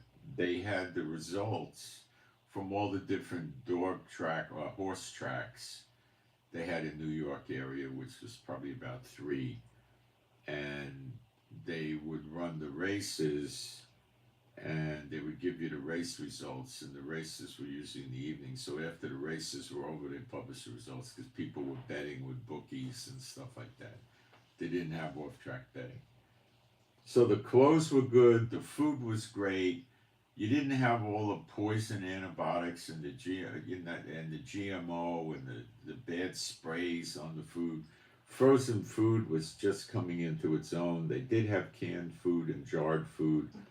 The food was way the heck more genuine, and it was very cheap. Nobody was going hungry. Nobody was eating junky food. They had antibiotics, which is basically penicillin, and the doctor would come to your house if you were sick for, in the 50s, it was about, in New York, it was $5. Probably in the rural areas it was $2 or $3. He'd check you to make sure you weren't really ill, and then he'd whack you with some penicillin with an injection. That day and the next day you still felt, but by the, let's say he came on Monday, by Wednesday you'd feel like yourself again. Okay? And The penicillin always worked. One doctor told me, oh, if someone had pneumonia, all you had to do was take the cap off the penicillin bottle in the room and they'd get better. But they did something wrong. They overdid it. They overused it. I don't know what they did, and it stopped working. Then they kept coming up with new antibiotics and new antibiotics and new antibiotics. Okay, so frozen food they had back then, which wasn't that bad. There were no microwaves. We had ovens. There were gas ovens and electric ovens, mostly gas, and the cooking was with gas for the most part. Nobody was buying diesel cars. They were buying gasoline cars. The buses were horrible. They blew black smoke all the time. The trucks blew black smoke. They were flying airplanes around. Very few people flew. Most people you'd meet in America never went on an airplane, never wanted to go on an airplane. They were afraid of it. Half of America smoked tobacco. And they weren't dying like flies, okay? They had garbage food, plenty of that. They had candy stores that sold all kinds of candy and bubble gums and sucking candy and, chocolate candies filled with stuff. And it was terrible. Ice cream was real ice cream. Pizza was around, all the restaurants were around, but you really didn't know from McDonald's yet. It had just started, I think, in the late 50s. You didn't know about McDonald's, and Burger King, I don't think existed. They had White Castle that sold tiny hamburgers with a bun that was mostly air, and little thin hamburgers, and they were cooking them with rice or something. And when we were teenagers, we'd go and we'd eat like 6 of them and get some French fries with it and a soda. And in the 60s, they were 12 cents a hamburger. People had hot dogs, people barbecued, people had swimming pools, people didn't have RVs. They had them, but they were rare. People liked to go fishing, people liked to go to the beach. They had battery-powered radios you could take to the beach with you. People loved going to live ball games. Kids had youth centers they would go to. There'd be dances with bands, and schools would open in the evening and have recreation for the kids. Motorcycles were rare. They did exist, but boy, they were pretty rare. Harley Davidson was making motorcycles for the most part in America. They had some British motorcycles. There was an old brand called Indian. People lived good. The houses kept warm. Most people didn't have air conditioning. They had fans. The clothing was unbelievable compared to what you see today. It was so much different. Better. More natural and more effective.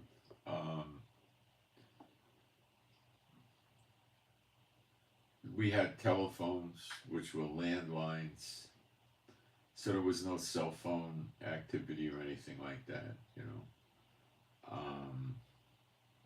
What the deal was, the mother stayed home, the father worked.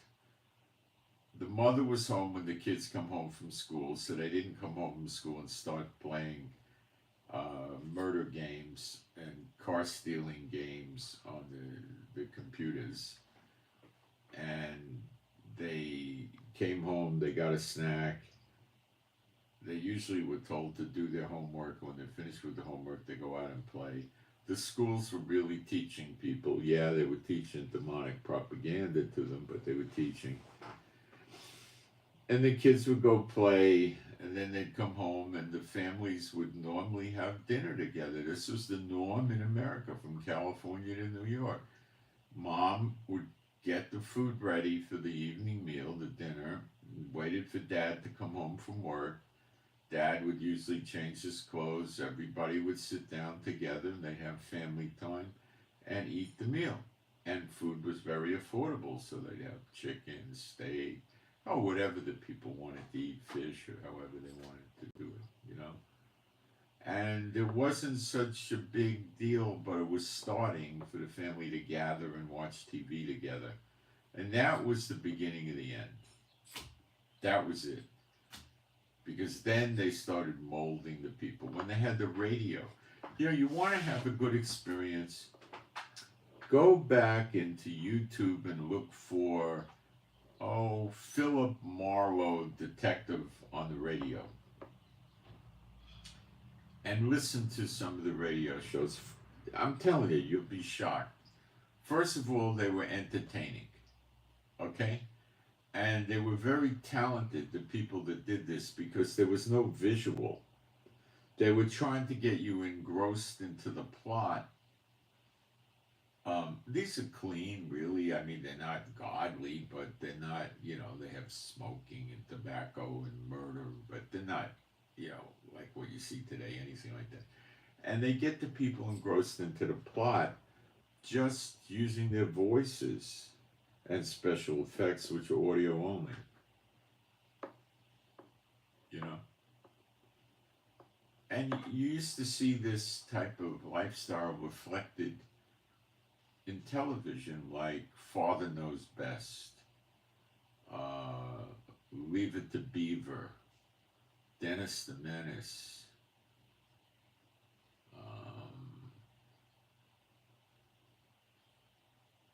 You know, can't remember all of them, but Mom Stayed Home, and they usually showed Mom in a dress with her hair done and up, and cooking wearing high heels. I mean, you know, it was stupid. I mean, what woman's going to want to cook in high heels, you know?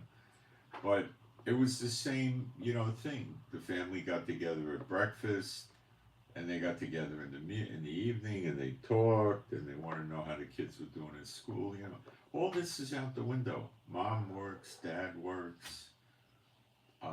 They're not with the kids. The kids come home, they're on the internet. Mom and Dad are on the internet, or they're watching movies or something like that. There's no family structure. And that's why you see so many people on drugs and depressed and nuts, and, you know. So is Trump going to change any of this? You don't have any prophetic time to that at all. It would take, to change America back, it would take 20 years, because it's been messed up for longer than that. Okay. There's so many people that just have an online life, you know, and a lot of people have mental cases, you know.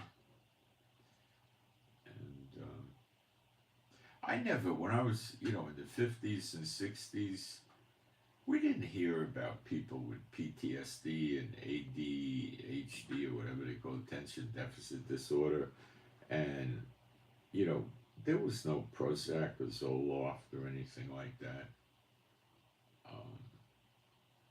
When you went and got cough medicine and you wanted to stop your cough, it had codeine in it. It worked. You could go to sleep.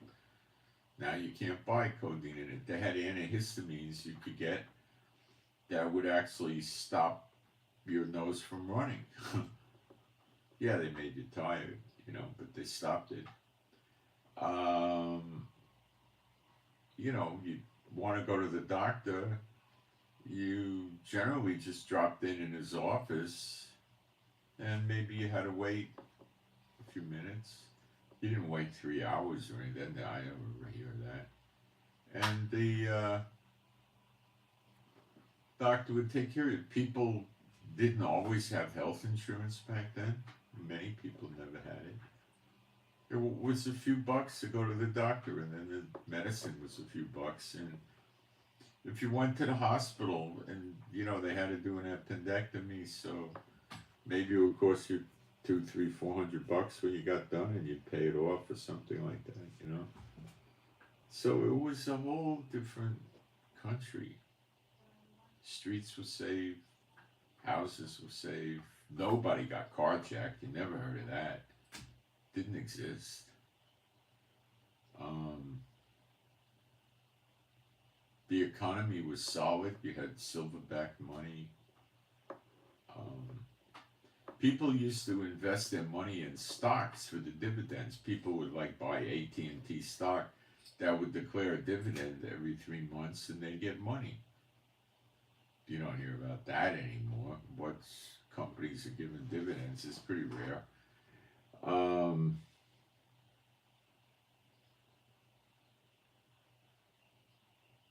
Utilities were dirt cheap.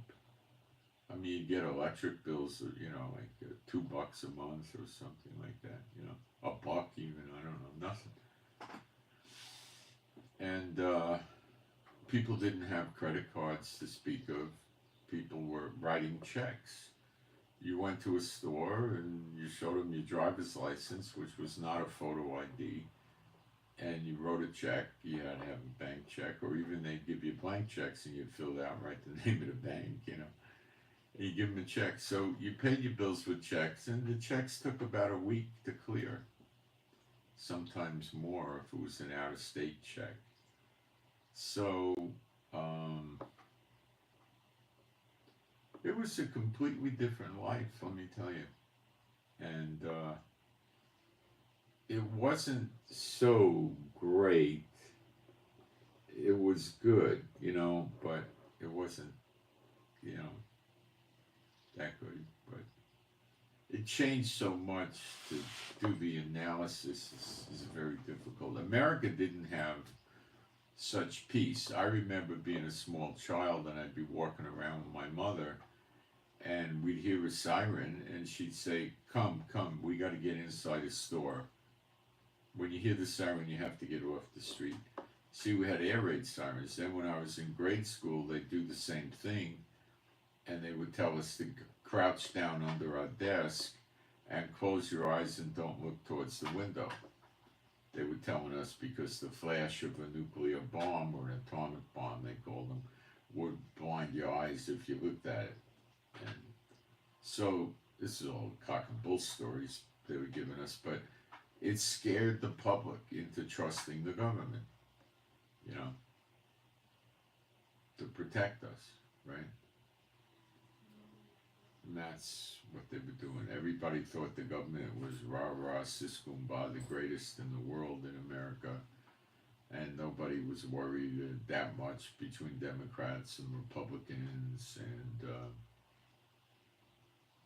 they were, everybody was happy. They had a draft. You had to go in the military for 2 years unless you could get a deferment. Women didn't go in. There was so few women in the military. If you saw a woman like at an airport walking around with a military uniform so she could fly cheap, it was a rare sight. Rare sight. Police women in New York, I remember once I saw a police woman. One time. My whole time in New York, once I saw they might have had 100 out of tens of that, but in the 30s they had 30-something thousand cops, so in the 50s they probably had 22, 24,000. They might have had 100 or 200 women cops, probably not even 100, maybe 100. It was a rare thing. I saw it once, that was it. I never saw it another. In the early days, back in the 70s, they were all over the place, but saw it very rarely. The police were friendly to people. The firemen were almost friendly, not that friendly.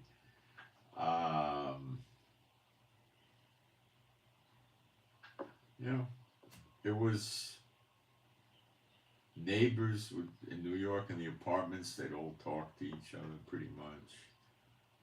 People were different than they are today, People's values were altogether different. They didn't have the fears. The streets were safe. And, Anyway, let me look at the live stream. So Trump's not going to bring that in. Trump's going to put more money into people's pockets for sure, if time allows. That's what he's going to do. Someone asked me the time. Right now it's 11:57 in the morning, so it's lunchtime.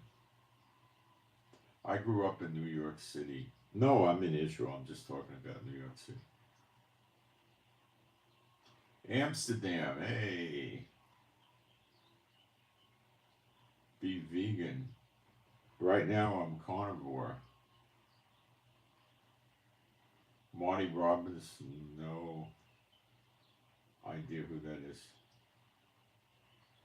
Never heard.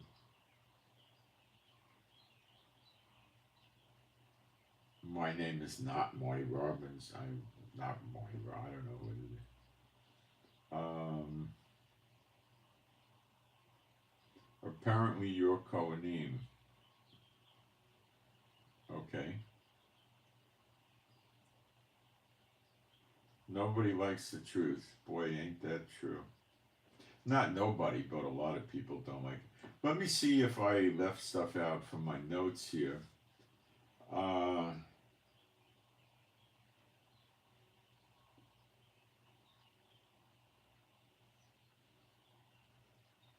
the thing with Egypt is rather troubling because they're all the moves are attacking Israel.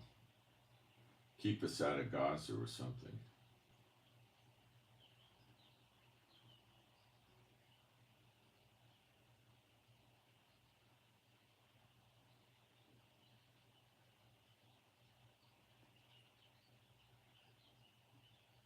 North Korea sent an undisclosed amount of additional troops to Russia. We got this information from South Korea, apparently. Um, Trump is increasing China's tariffs from 10% up to 20%. So I think he's just bringing China to the bargaining table for economy. That's all, for money. And China will come.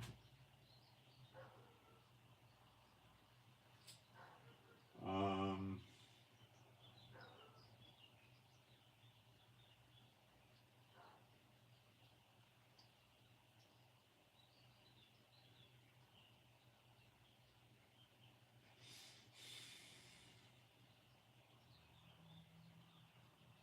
I should tell you, in Taiwan, there's a major portion, I think I may have mentioned this at the beginning, there's a major portion of people, a good hunk of the population, that does want a reunification with China. So Taiwan has division, you have to remember that when you look at Taiwan.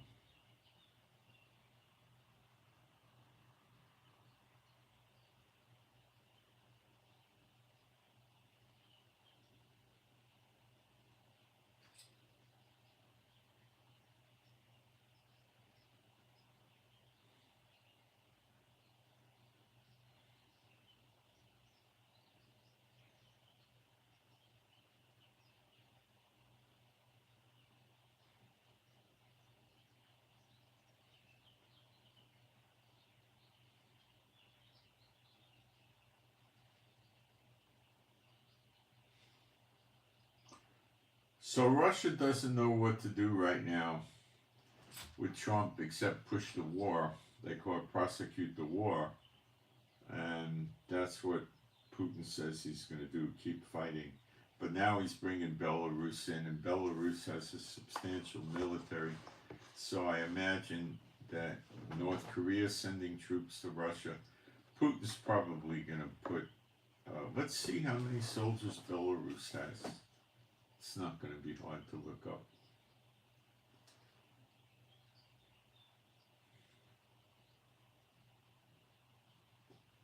I imagine Russia helps train Belarus soldiers. Not that Russian soldiers are so hot.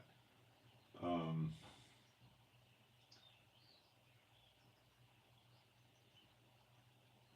we'll break it down. Global firepower is usually a good source, but I'm not getting much of what I want out of them. What's going on? Screen's all. I don't think it's loading. Oh, there's some stupid advertising. Oh, here it is. Okay. Um,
they're trying to sell you stuff to look at the data. They've gone bad. Global firepower is a loser.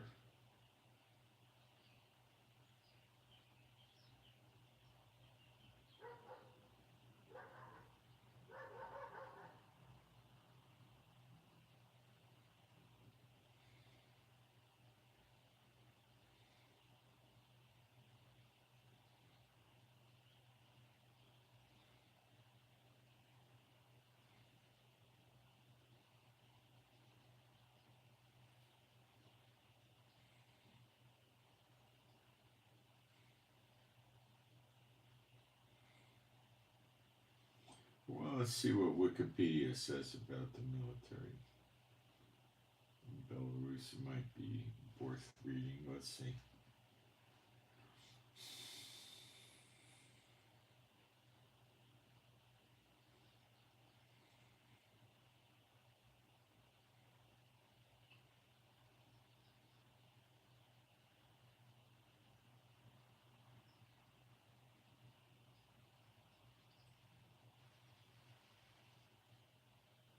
So Belarus has 49,000 regulars and 350,000 reservists. And Belarus did call up their reservists the other day. So that means they're sitting at 400,000 military strength.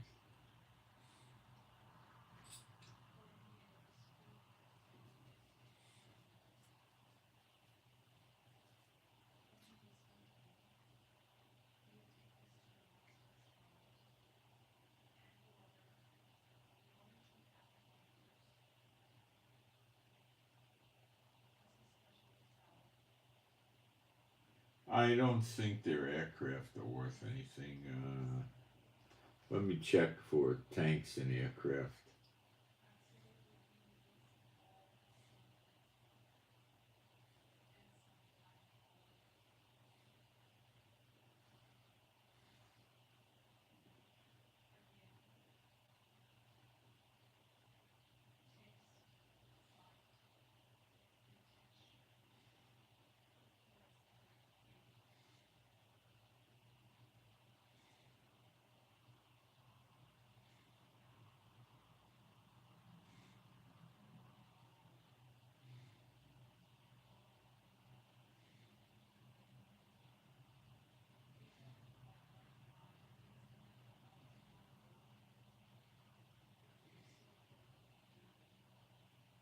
No.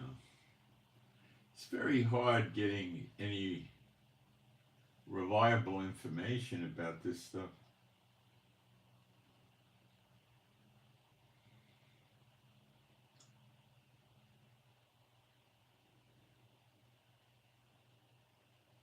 They have some Soviet aircraft, the older stuff. I don't know how many they have.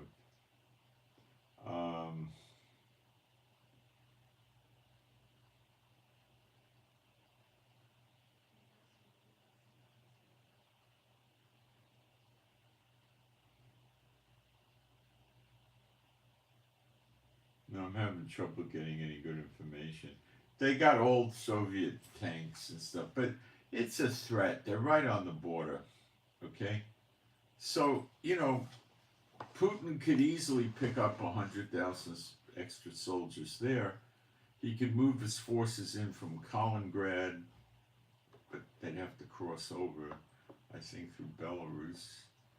And he can come in. So I think before Trump has a chance to put American workers in the fields where the minerals and metals are, he's going to try to knock out Ukraine so he can avoid getting into a war with Trump and likely NATO.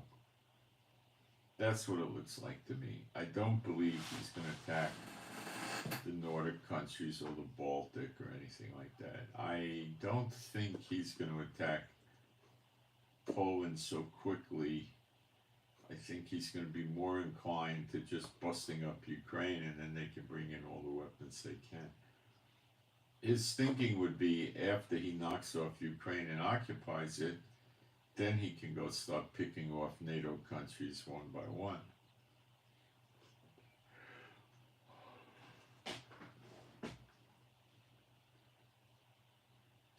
So if Belarus enters the war with Ukraine, will NATO enter the war?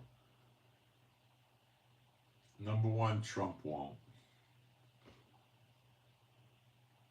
I don't think he's looking for war right now. I think he'll just kick back. And what will NATO do? Belarus and Ukraine are not in NATO. They'll just kick back.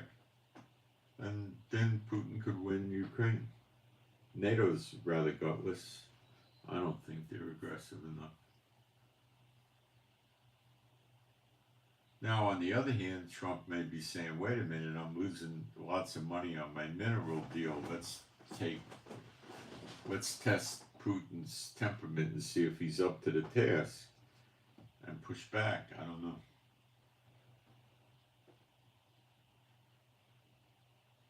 Trump needs to get the NSA, the CIA, the Pentagon, the heads of the various branches of the military, the Justice Department, the Secret Service, Homeland Security, all being run by his people, with their sub-managers being run by his people. They got to weed out the enemies of the Trump administration, and then he's ready for war, probably another 5 months.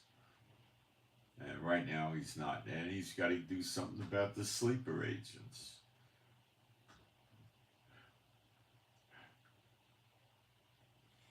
Then he could start playing war games. But right now, I'm not saying Trump's not going to have a war, because Bible prophecy tells us America's going to be attacked, but badly. And you could read it yourself. Isaiah 47, Jeremiah 50 and 51.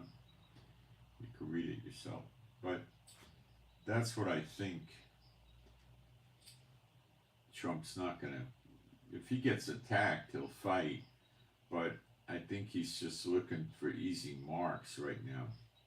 See, Iran is an easy mark because Iran can't do anything back. What are they going to do? Nothing.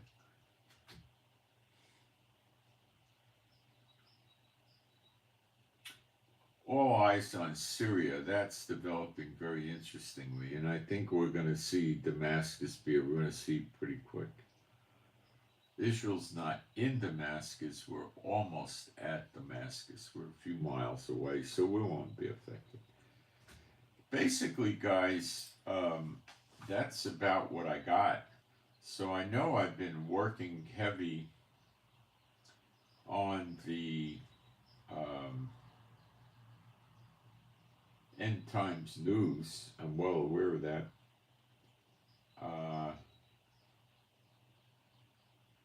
And that's where I'm being led. I think it's all important, and I think that we're going to be very pleasantly surprised any day now about what's happening and how we see Zechariah 12 come together. And then we're still looking to see when Elijah appears in Malachi 3 and 4. When does that start?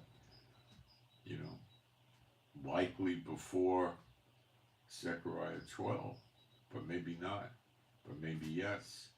But because we don't see in Zechariah 12 the government and the IDF doing anything, well, maybe they don't exist anymore.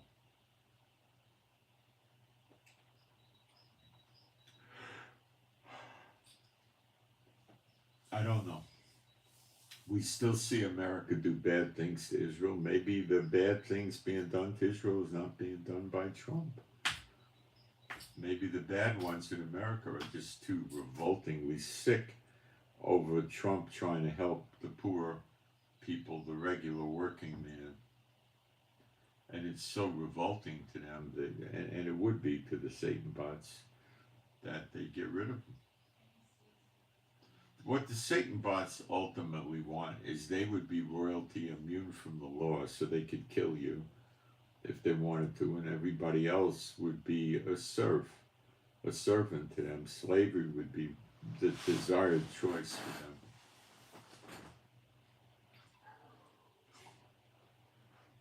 That's what they would like.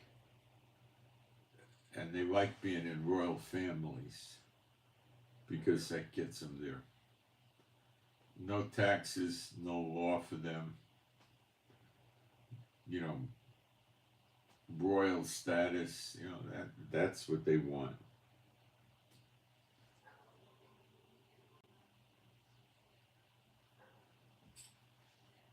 Dictator's not good enough because it doesn't assure the lineage of having the country. So they want royalty. That's why America doesn't shun all the royals around the world.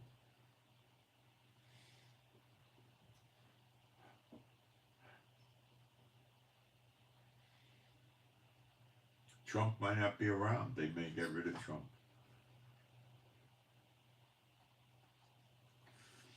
I heard reports that when Trump was running for presidency and looked like he was going to win, the Trump detail was begging for the Secret Service to send anti-sniper people to Mar-a-Lago and stuff like that, and the Secret Service didn't bother with it.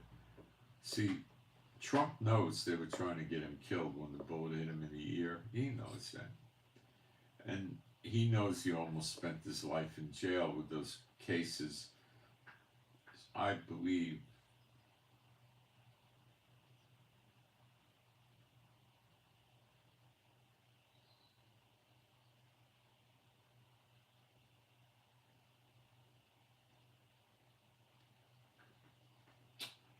so. I'm Moshe. Please pray for me and my wife Rivka, for our peace, safety, protection, joy, healing, our finances. Offering information's at the bottom of, well, it's in the description box, and I pinned it at the top of the screen. My email address is very far down in the description box at the bottom, and it's Israel Giving with the number 7 at Gmail. I like to hear from you people. Let me know how I'm doing. And you could ask questions, put prayer requests in, toss requests. And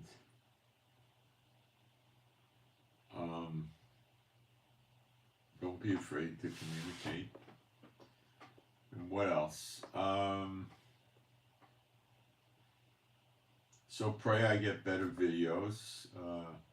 If there's something you don't understand and you want to understand, you don't want to write me, pray that the Lord has me cover it on a video. Really, pray that Jehovah has me cover this particular subject in a video. And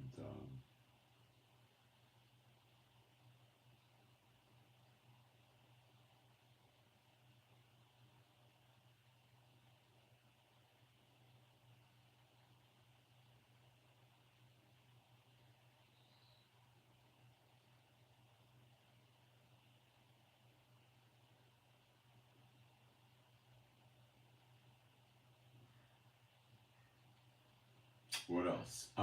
Pray for the peace of Jerusalem. What else?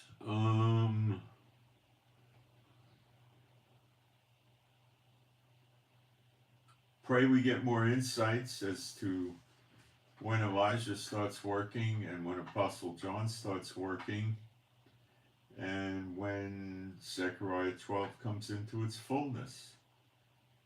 Maybe we have not because we ask not. The Lord, you know, a lot of these things like when Elijah starts working, I mean, that's not, you shall never know, you won't know the day or the hour, right? There's no scripture for that. Well, we could ask for it, right? And Apostle John too. And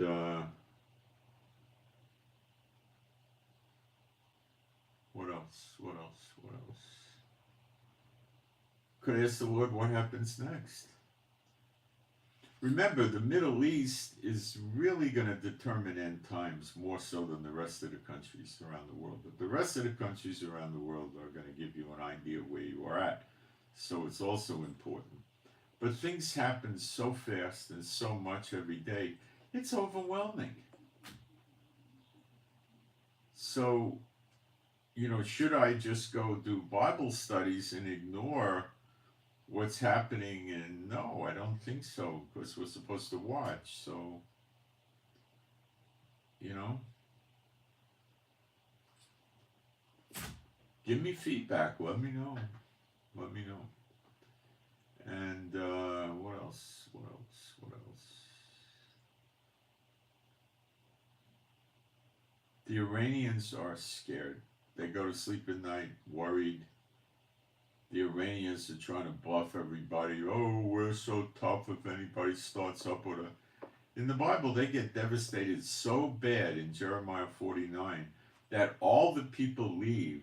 It's called Elam, which could also include Iraq and Syria, by the way, depending on which historian and cartographer you're going to watch and listen to, that they scatter into every country in the earth, every single one, and the sword follows them till they get cut off, which is what they want for Israel.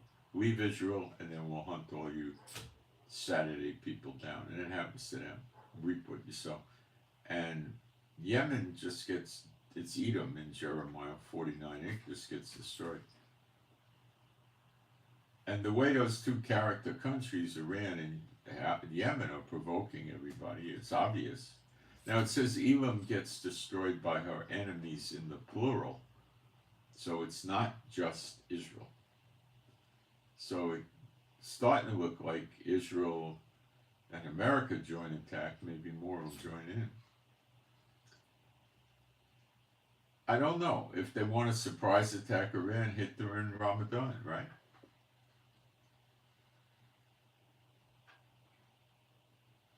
I always look for a song about Ramadan, like they have Bomb, Bomb, Bomb, Bomb, Bomb, Iran, from the song Bob Iran. The closest I ever got was Ram Ding Dong, and that's not real close. Okay, so I hope you got something out of this. We got to keep watching. That was told us more than once. So I'm playing Watchmen now, alternating between Watchmen and Bible teaching. So that's what I got. So I send my shalom to all those. I send my Shabbat shalom to all those who love Yeshua HaMashiach, and I'm out.